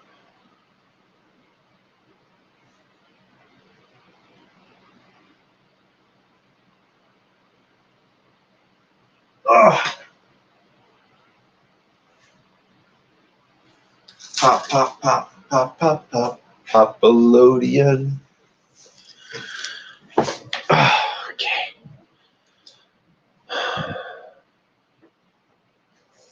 So, Module 12, Evading IDS Firewalls and Honeypots. The adoption of internet use throughout the business world has boosted network usage in general. Organizations are using various network security measures such as firewalls, intrusion detection systems, intrusion prevention systems, and honeypots to protect their networks, which are the preferred targets of hackers for compromising organizations' security. Attackers continue to find new ways to breach network security and attack these targets. As an expert ethical hacker or pen tester, you must possess sound knowledge of the function, role placement, and design implementation of IDS, IPS, intrusion detection system, intrusion prevention system, firewalls, and honeypots used in the organization, as well as understand the process that the attacker has used to evade the organization's security in order to detect their intrusion attempts. The labs in this module give hands-on experience in auditing a network against intrusion detection systems and firewall evasion attacks. The objective of the lab is to evade the intrusion detection system and firewall and other tasks that include but are not limited to detect intrusion attempts, detect malicious network traffic, detect intruders and their attack weapon, evade firewalls using various evasion techniques. Overview of evading intrusion detection systems, firewalls, and honeypots. Intrusion detection systems, which provide an extra layer of security to the organization's infrastructure, are attractive targets for attackers. Attackers implement various intrusion detection system evasion techniques to bypass the security mechanism and compromise the infrastructure. Many intrusion detection system evasion techniques circumvent detection through multiple methods and can adapt to the best possible method for each system. The firewall operates on a predefined set of rules. Using extensive knowledge and skill, an attacker can bypass the firewall by employing various bypassing techniques. Using the techniques, the attacker tricks the firewall to not filter generated malicious traffic. Lab tasks. Ethical hackers or pen testers use numerous tools and techniques to evade the intrusion detection system and firewall on the target network. Recommended labs that will assist you in learning various evasion techniques include perform intrusion detection using various tools, detect intrusions using Snort. We've used that before, it's pretty good. Detect malicious network traffic using Zone Alarm Free Firewall 2019. Detect malicious network traffic using Honeybot. Evade firewalls using various evasion techniques. Bypass Windows firewall using Nmap. Evasion techniques. Bypass firewall using HTTP FTP tunneling. All right, perform intrusion detection using various tools. The goal of the intrusion detection analyst is to find possible attacks against the network. Recent years have witnessed a significant increase in distributed denial of service attacks on the internet, making network security a great concern. Analysts search for possible attacks by examining intrusion detection system logs and packet captures and corroborating them with firewall logs, known vulnerabilities, and general trending data from the internet. Intrusion detection system attacks are becoming more sophisticated. Automatically reasoning the attack scenarios in real time and categorizing them has become a critical challenge. These processes result in huge amounts of data, which analysts must examine to detect a pattern. Woo. However, the overwhelming flow of events generated by intrusion detection system sensors make it difficult for security administrators to uncover hidden attack plans. To become an expert penetration tester and security administrator, you must possess sound knowledge working intrusion prevention systems, intrusion detection systems, malicious network activity, and log information. Lab objectives: detect intrusions using Snort, detect malicious network traffic using Zone Alarm Free Firewall 2019, detect malicious network traffic using Honeyball. Overview of intrusion detection systems. Intrusion detection systems are highly useful as they monitor both the inbound and outbound traffic of the network and continuously inspects the data for suspicious activities that may indicate a network or security breach, system security breach. The intrusion detection system checks traffic for signatures that match known intrusion patterns and signals an alarm. When a match is detected, it can be categorized into active and passive. Depending on its functionality, an intrusion detection system is generally passive and is used to detect intrusions, while an intrusion prevention system is considered as an active intrusion detective system. As it is not only used to detect the intrusion of the network, but also prevent them. Main functions of intrusion detection systems: gathers and analyzes information from within a computer or a network to identify the possible violations of security policy, also referred to as a packet sniffer, which intercepts packets traveling along various communication mediums and protocols, evaluates traffic for suspected intrusions, and signals an alarm after detection. Task 1, detect intrusions using Snort. Snort is an open source network intrusion detection system capable of performing real-time traffic analysis and packet logging on IP networks. It can perform protocol analysis and content searching matching and is used to detect a variety of attacks and probes such as buffer overflows, stealth port scans, CGI attacks, computer generated images attacks. I don't know if that's right. SMB probes and OS fingerprint operating system fingerprinting attempts. There's a flexible rules language to describe the traffic to collect or pass. Well, detection that utilizes a modular plugin architecture. Uses a Snort. Straight packet sniffer such as TCP dump. A packet logger useful for network traffic debugging, etc. Network intrusion prevention system. Here we will use Snort to detect network intrusions. Yeah. Anya. Go here. Alternatively, you can use click password. Blah, blah, blah. Hit yes.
Okay.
Are you kidding me?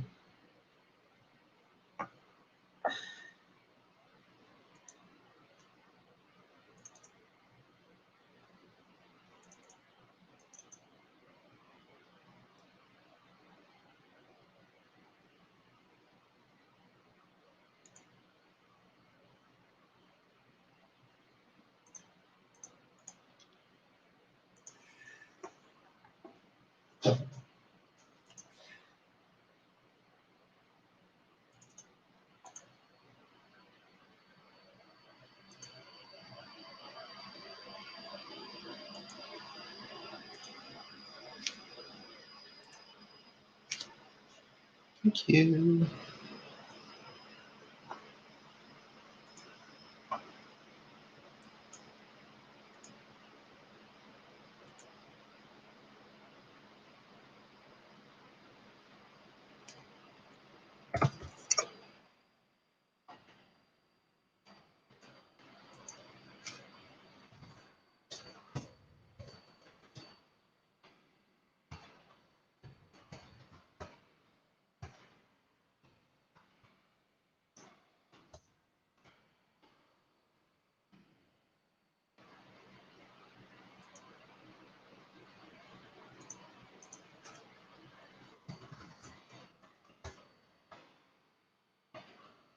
It's a little piggy.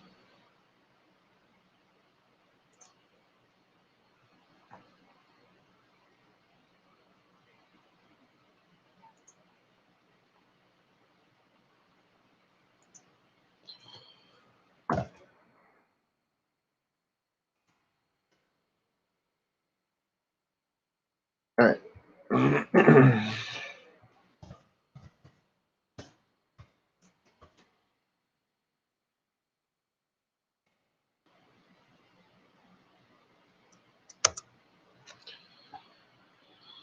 So now we type snorttech W. This command lists your machine's physical address, IP address, and Ethernet driver, but all are disabled by default. Observe your Ethernet driver index number, write it down in this lab. It is 1. Index. It is 1! I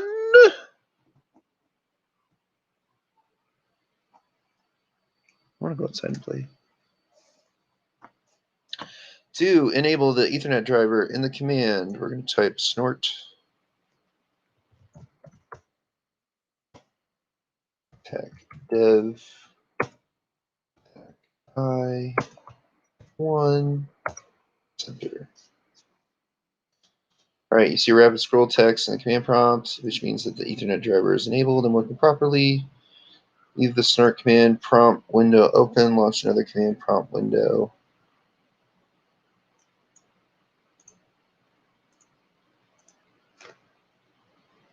Okay, in the new command, type pinggoogle.com and press enter.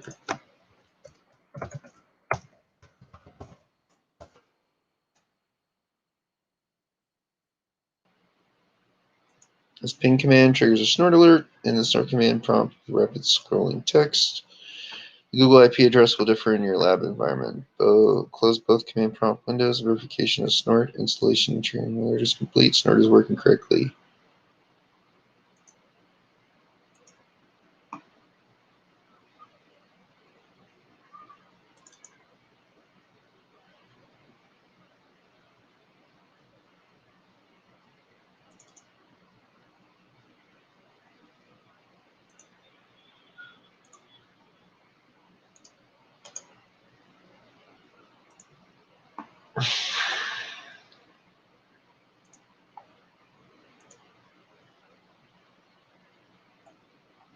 Okay, set the network variables. Let's see. Oh, so line 41. In line 45, HomeNet. Place any with the IP address of the target machine.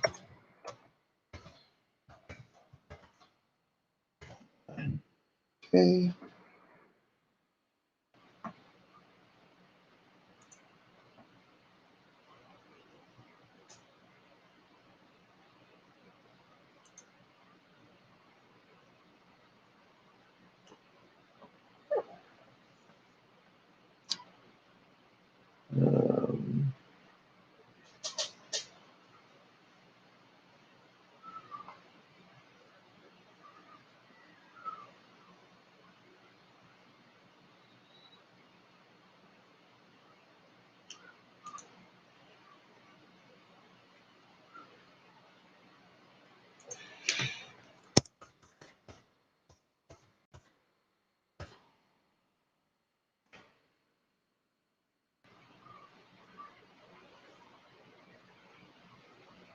Let's try 8.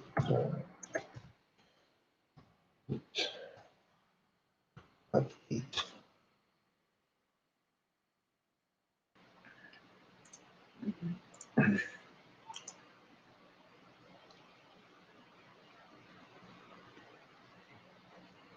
I don't have any servers running.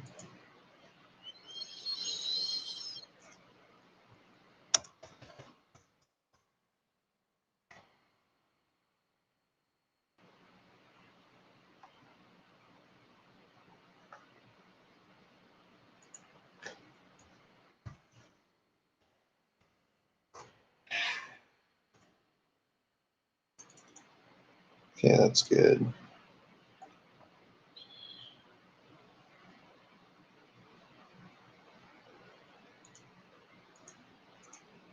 Let's go to rule path.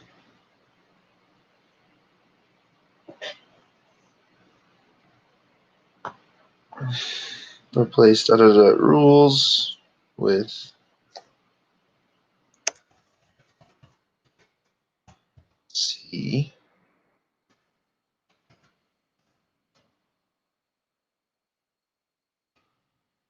/ support.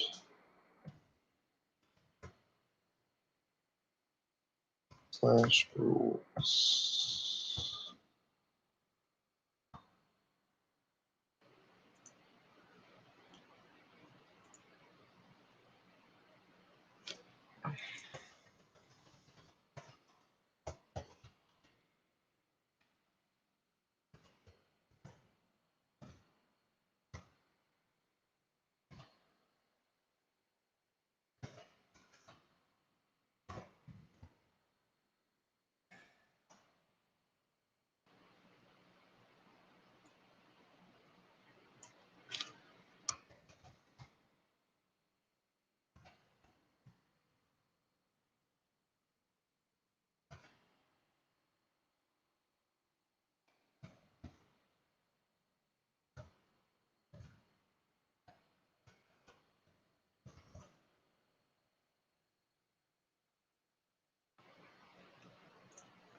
think they already taught this.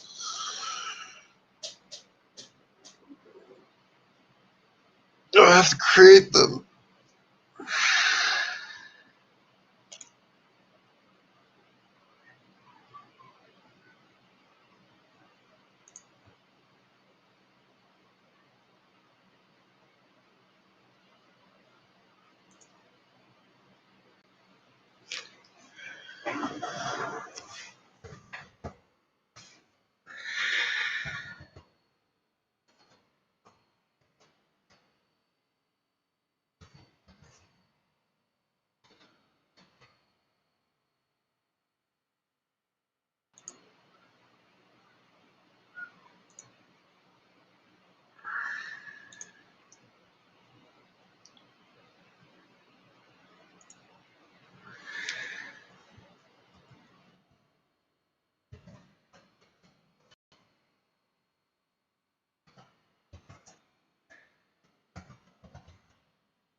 Line 243.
Two.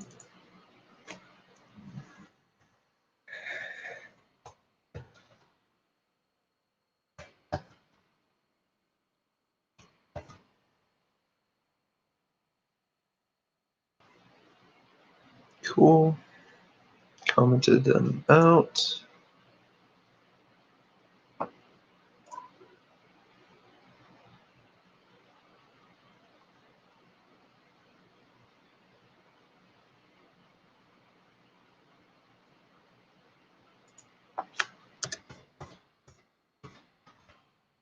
Okay. Let's go down to step 6. 513. Holy cow. So many lines.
And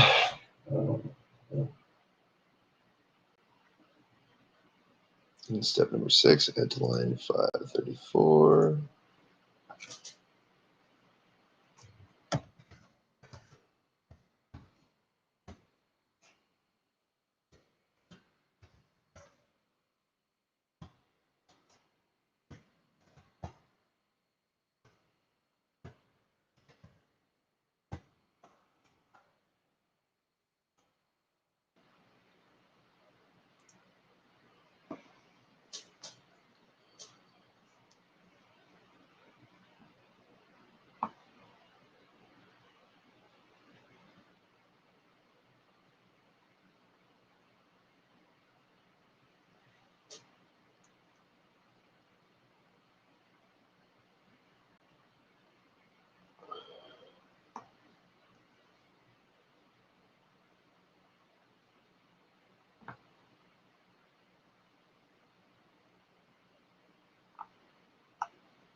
Snort now supports multiple configuration based on VLAN ID or IP subnet within a single instance of Snort. This allows administrators to specify multiple Snort configuration files and bind each configuration to one or more VLANs or subnets within running one Snort for each configuration required. We can close and replace window.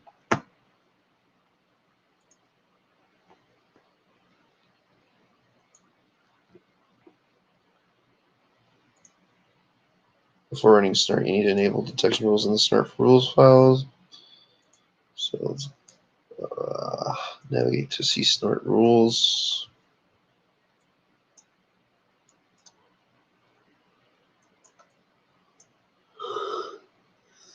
Open the ICMP.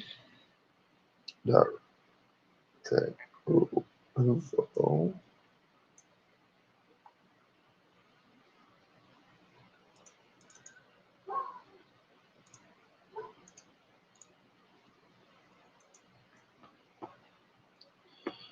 Line 21. Type.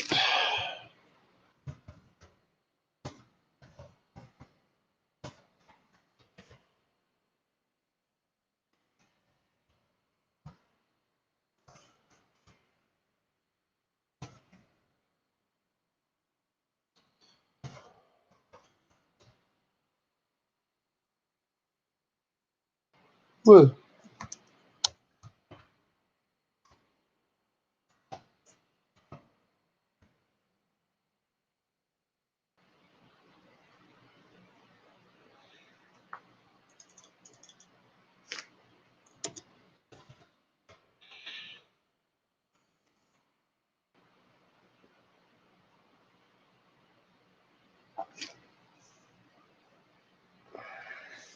Yeah, it's not working anymore.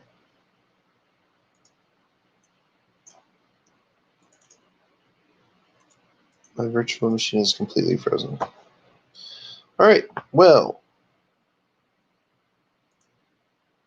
cool. So Snort should start running in IDS mode. It first initializes output plugins, preprocessor plugins, loads, dynamic preprocessors, libraries, fancy packets. After initializing, leave the Snort command prompt running. Attack your own machine and check whether Snort detects it or not. All right.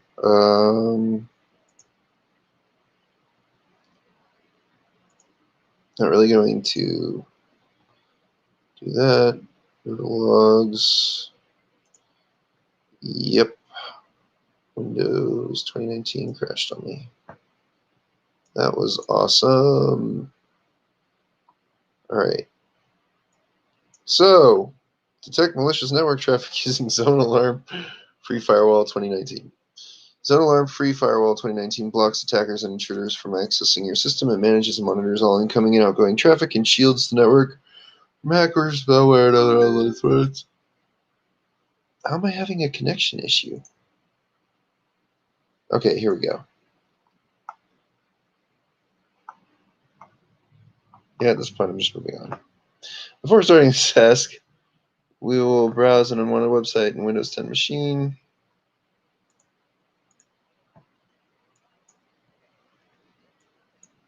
I didn't lose connection with you guys, so I think it's on their side, this company's side.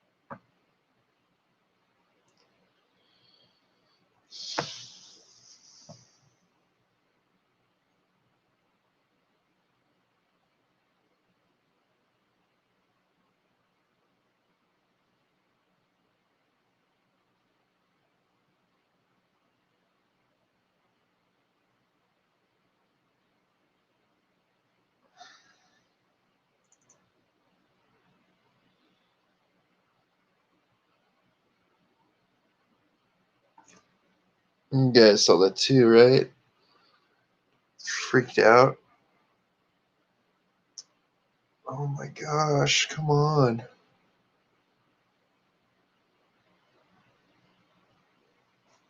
Ridiculous.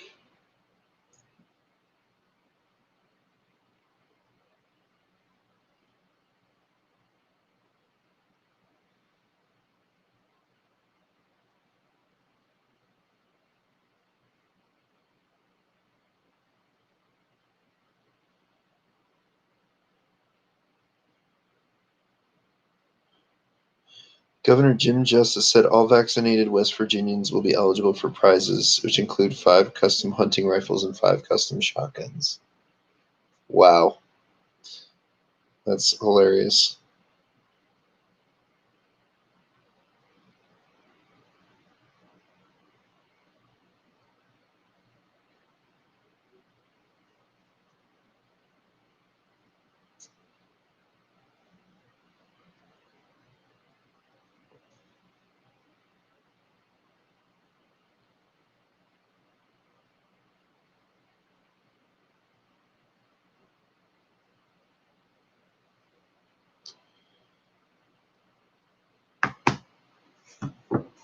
Oh, man.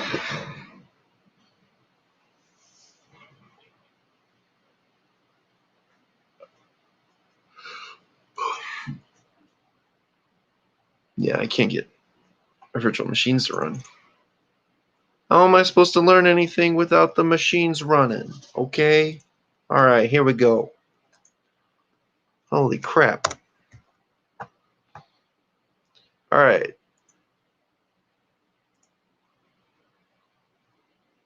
In the Windows 10 machine.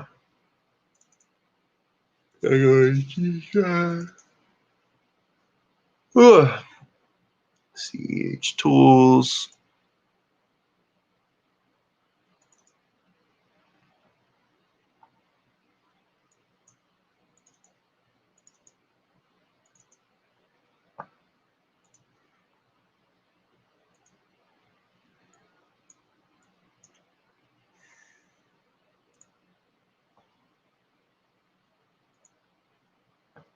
Oh crap, custom install. Re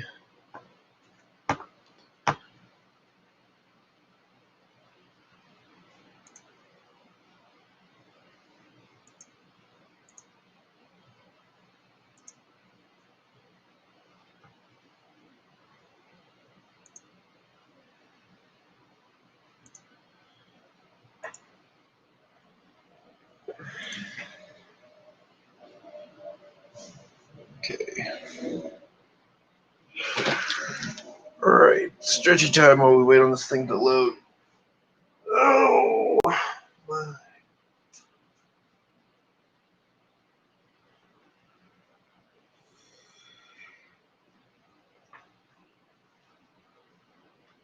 Oh yeah, finished. Good job.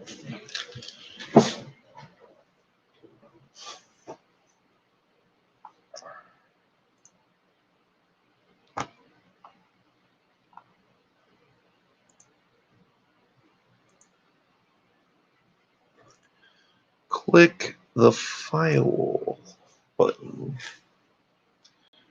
File. In the firewall tab, click View Zones.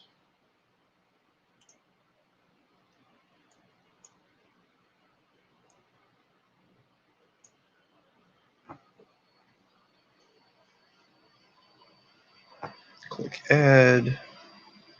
Host site.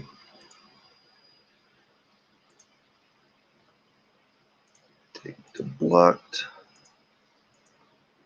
host name.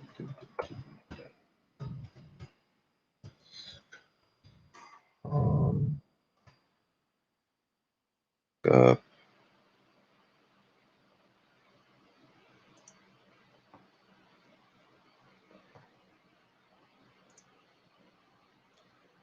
Click OK.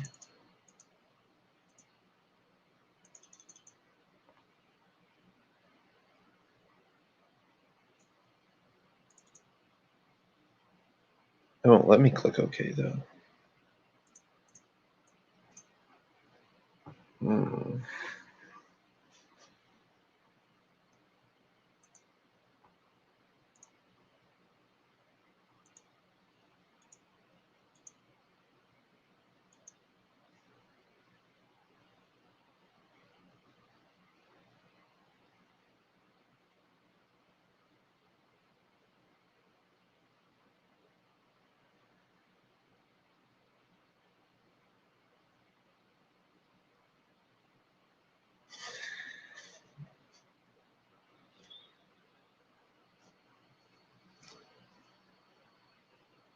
Yeah, I'm not entirely sure.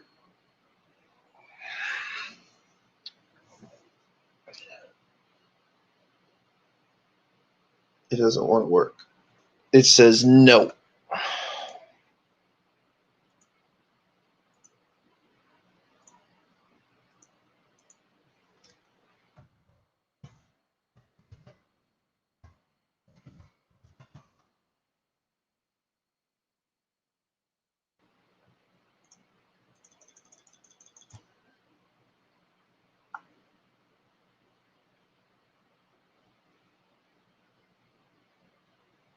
Yep.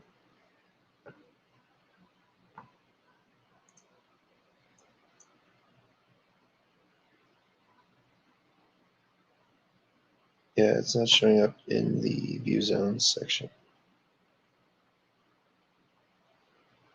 Okay, so it's broken. As you created a rule in zone alarm firewall to block moviescope.com from browsing, your internet access is blocked. Yeah, that did not work.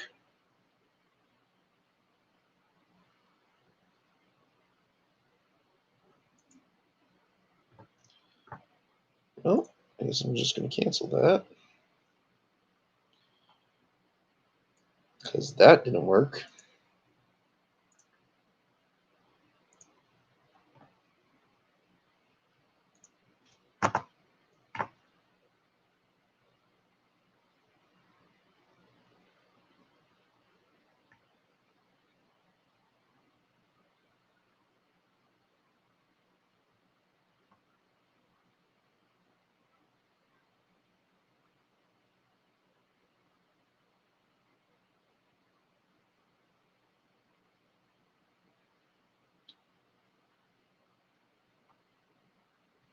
Oh my gosh.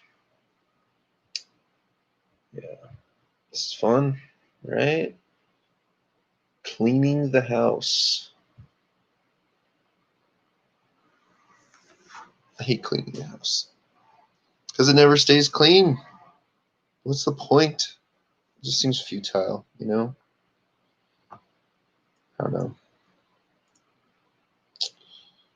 Let's see, do this. Sure.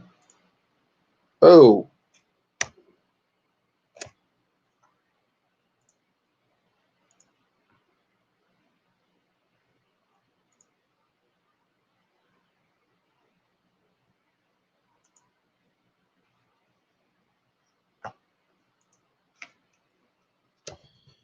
I'll gladly get rid of it for you. Did not work for me at all. It was horrible. Let's uninstall program.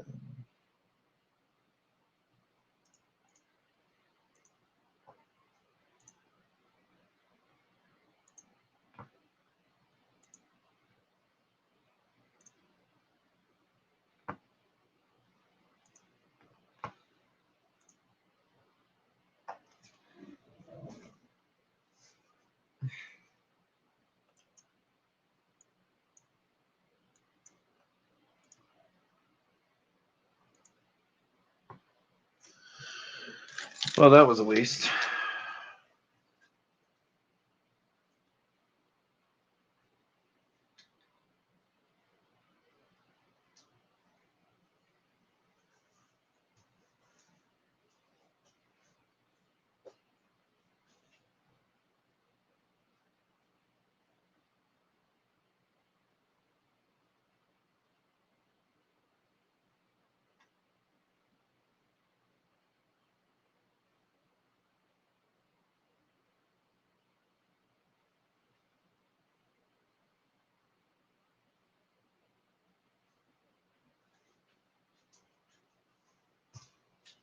Oh, hey, look, it finally finished. Good job. Good riddance. Finish.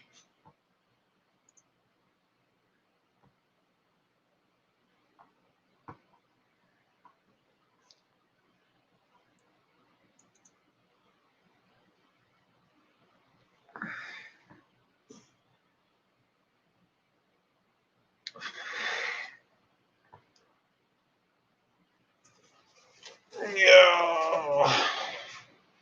Jew. I feel like my chair is like leaning to the right all the time. I don't know why, but it is really annoying.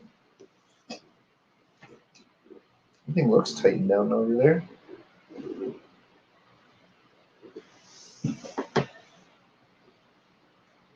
So with the Secret Lab chairs, I don't know if you guys know this, but basically this stand pops right off.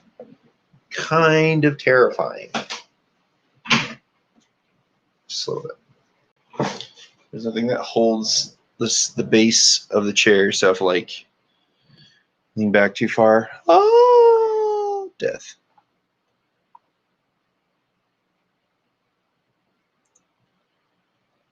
Cool. Yeah. Turn off Windows Defender Firewall.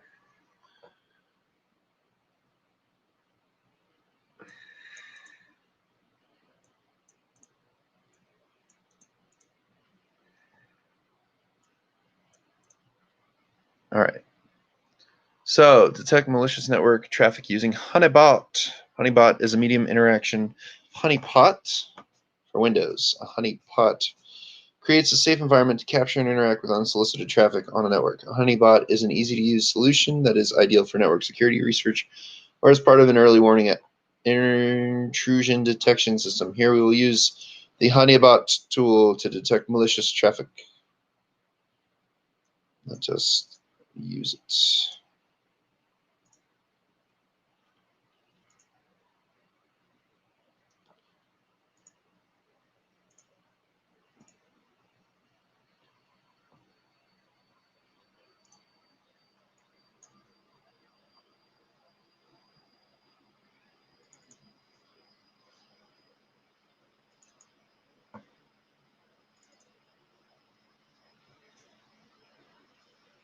Whoa, I did not click on WAMP. What? All right, honeypot tools, my honeybot. Next, I accept your terms. All right.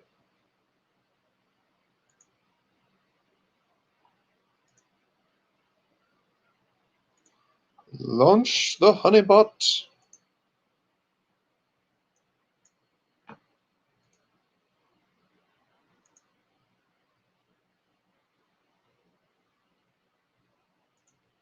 Oh, crap. No. Close. Close!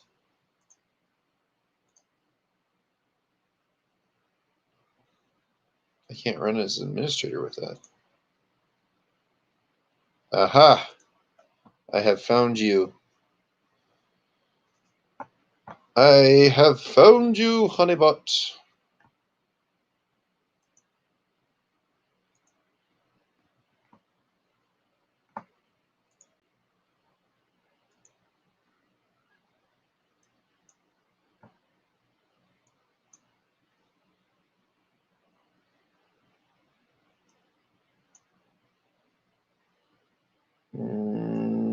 No window.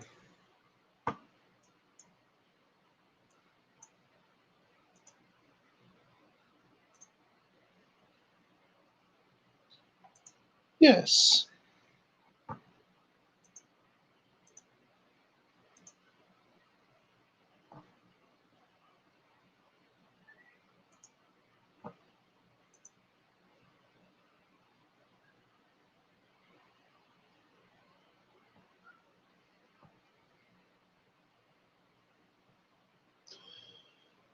Yeah, nice little email alert right there. That's nice. On the exports tab, in which you can export the logs recorded by honeybot, choose the required option. All right.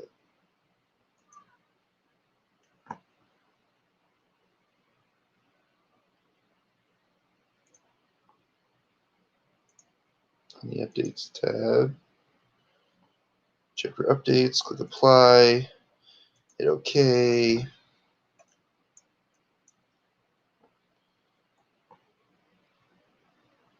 Yeah.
It's nice. So Honeybot says what time it was done. Source IP, port.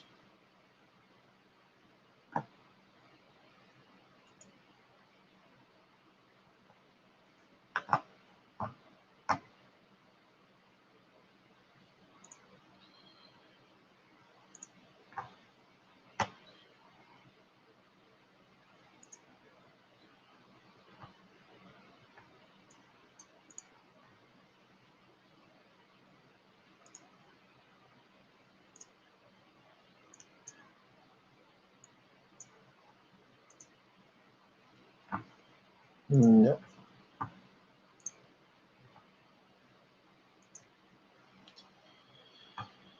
So, evade firewalls using various evasion techniques. Firewalls and intrusion detection services are intended to prevent port scanning tools such as Nmap from receiving a precise measure of significant data of the frameworks that they are scanning. However, these prevention measures can be easily overcome. Nmap has numerous features that were created specifically to bypass these protections. It has the ability to issue a mapping of a system framework through which you can view a substantial amount of information from operating system renditions to open ports.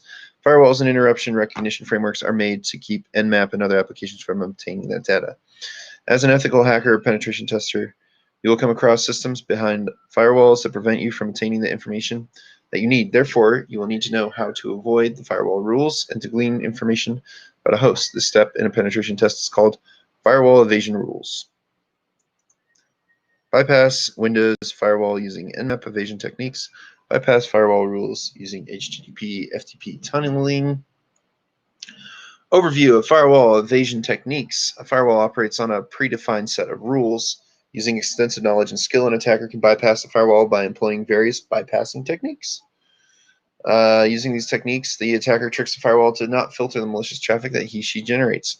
The following are some firewall bypass techniques: port scanning, firewalking, banner grabbing, IP address spoofing, source routing, tiny fragments, using an IP address in place of URL, using anonymous website surfing sites, using proxy server, ICMP tunneling, ACK tunneling, HTTP tunneling, SSH tunneling, DNS tunneling, through external systems, through man-in-the-middle attack, through content, through cross-site scripting attack. Yeah, I wasn't going to say all those. There's no way.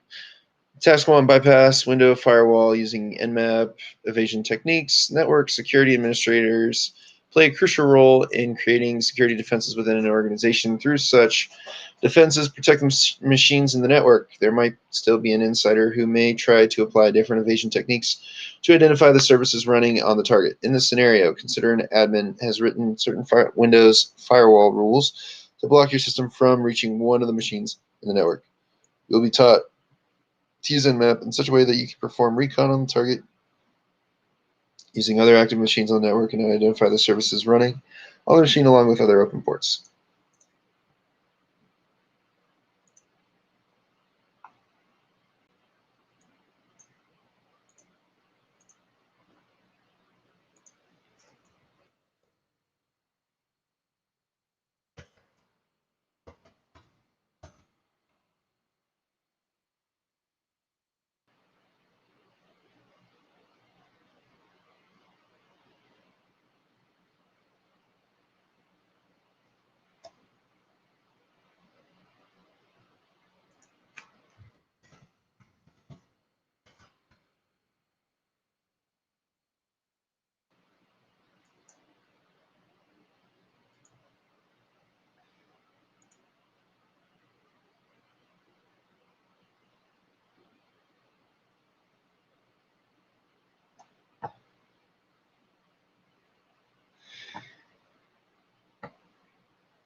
Inbound rule.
Is that 10? Yeah, okay. Just want to make sure. All right, there we go. Okay.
So, because I've been blocked, I can't see anything. It's all filtered. So we're going to try an intense scan now.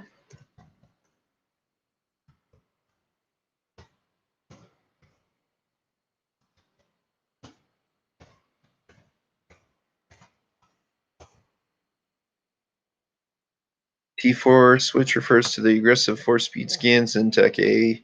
Switch enables operating system detection versus detection, script scanning, and trace route. We will now perform a ping sweep. After I find out this one's failed.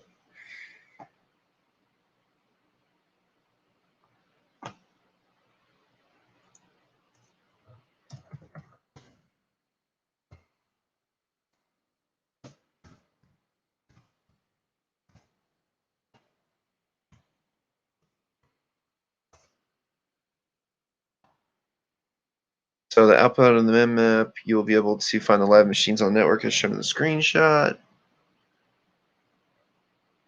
Good shopping. So you can see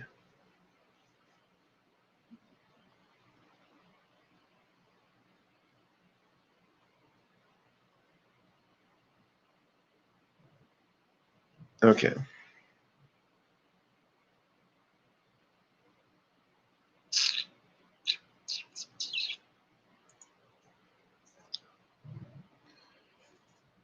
I actually don't see it on here. All right, let's try a zombie scan.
mean, like, yeah, I got stuff, but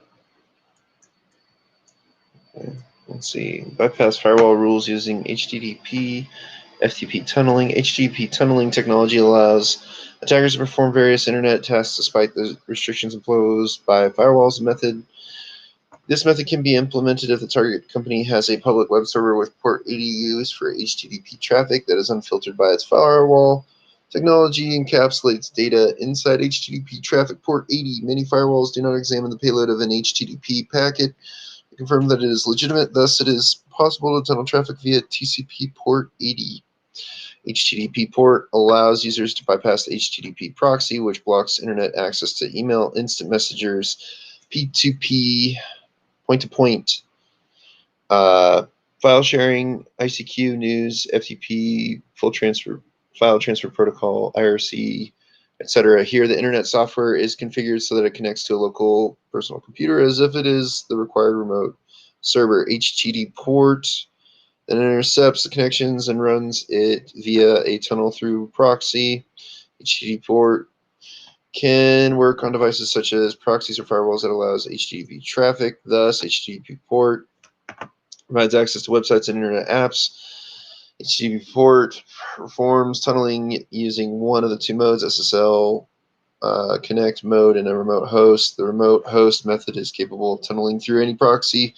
HTTP port uses a special server software called HTTP host, which is installed outside the proxy block network. It is a web server, and thus when HTTP port is tunneling, it sends a series of HTTP requests to the HTTP host. The proxy responds as if the user is surfing a website and thus allows the user to do so. HTTP host, in return, performs its half of the tunneling and communicates with the target servers. This mode is much slower, but works in the majority of cases and features strong data encryption that makes proxy logging useless. Here we'll learn how networks can be scanned and how to use HTTP port and HTTP host to bypass firewall restrictions and access files. All right.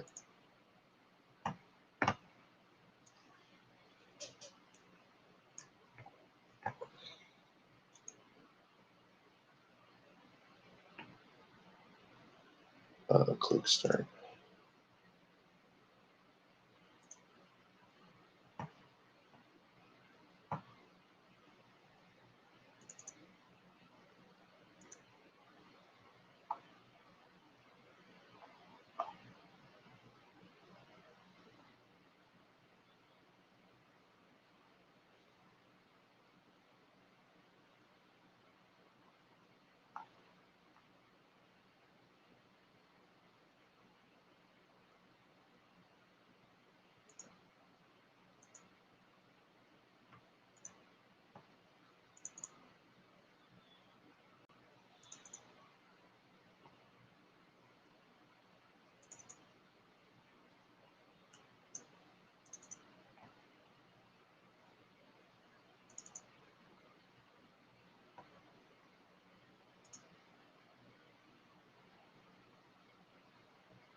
Personal password.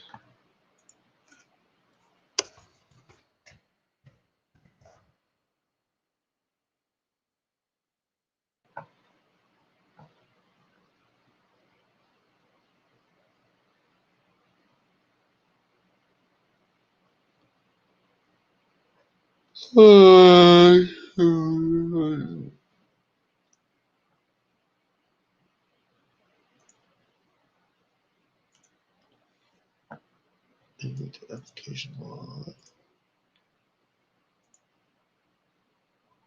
Listener.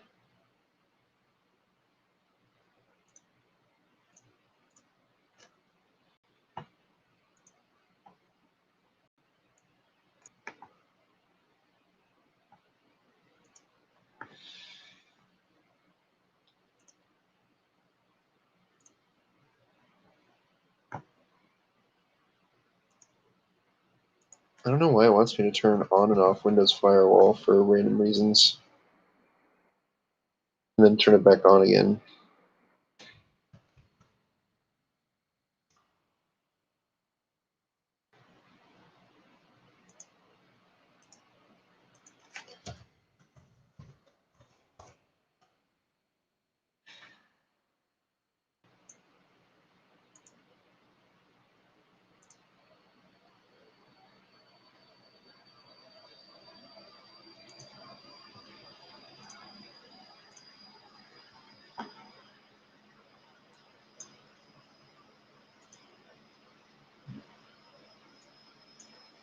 That's done. Firewall is successfully turned on.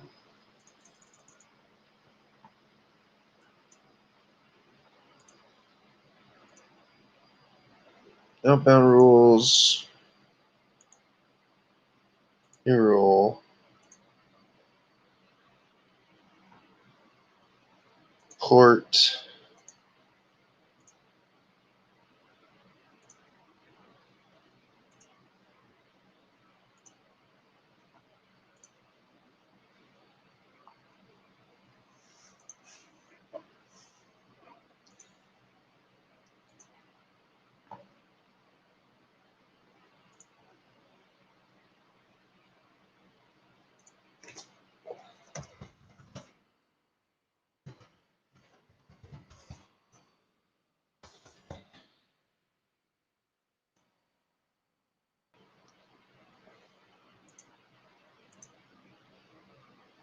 Beep, beep.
Oh man.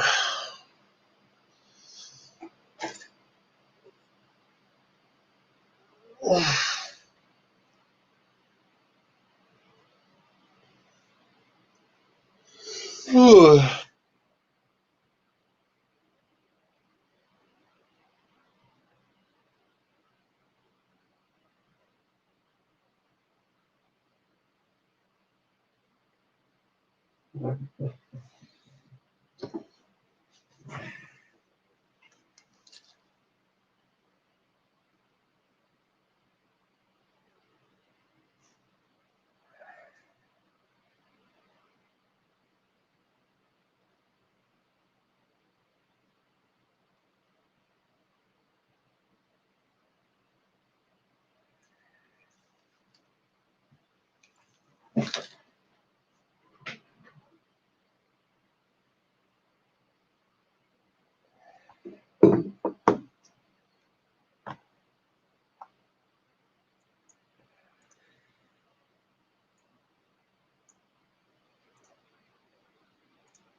Hacking web servers.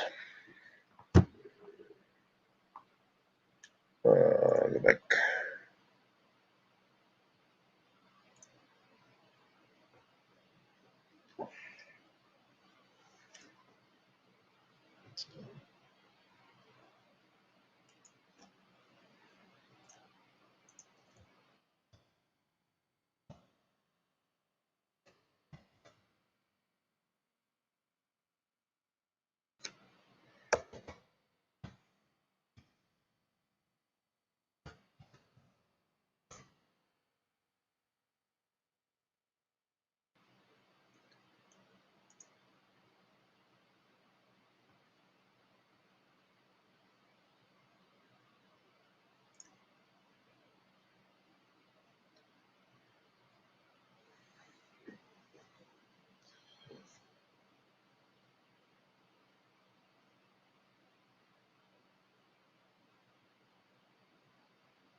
Okay. So I'm going to email them. Let's see, DS. Sorry, guys. I just got a email about how to get my status of my security clearance. DCSA tag DVD MBX.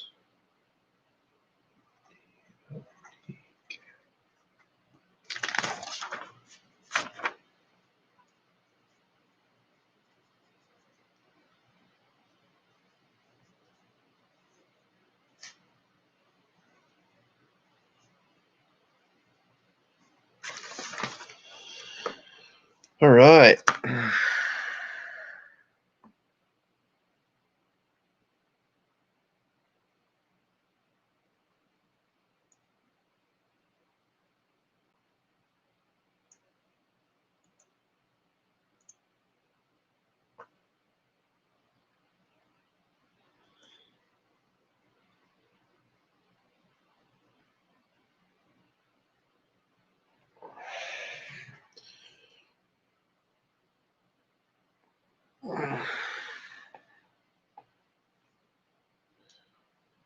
Whoa.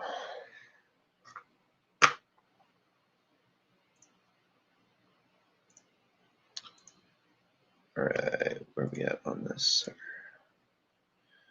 Hacking web applications. All right. I'm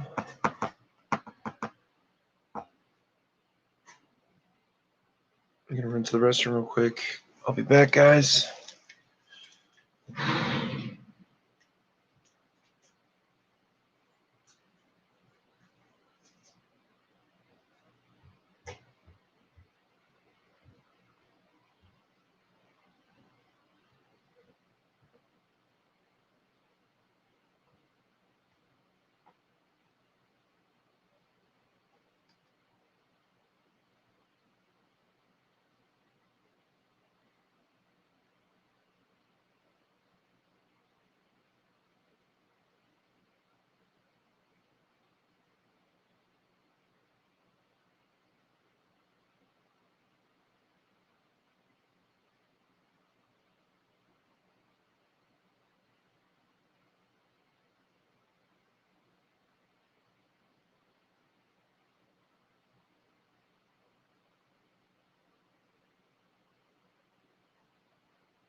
All right, guys.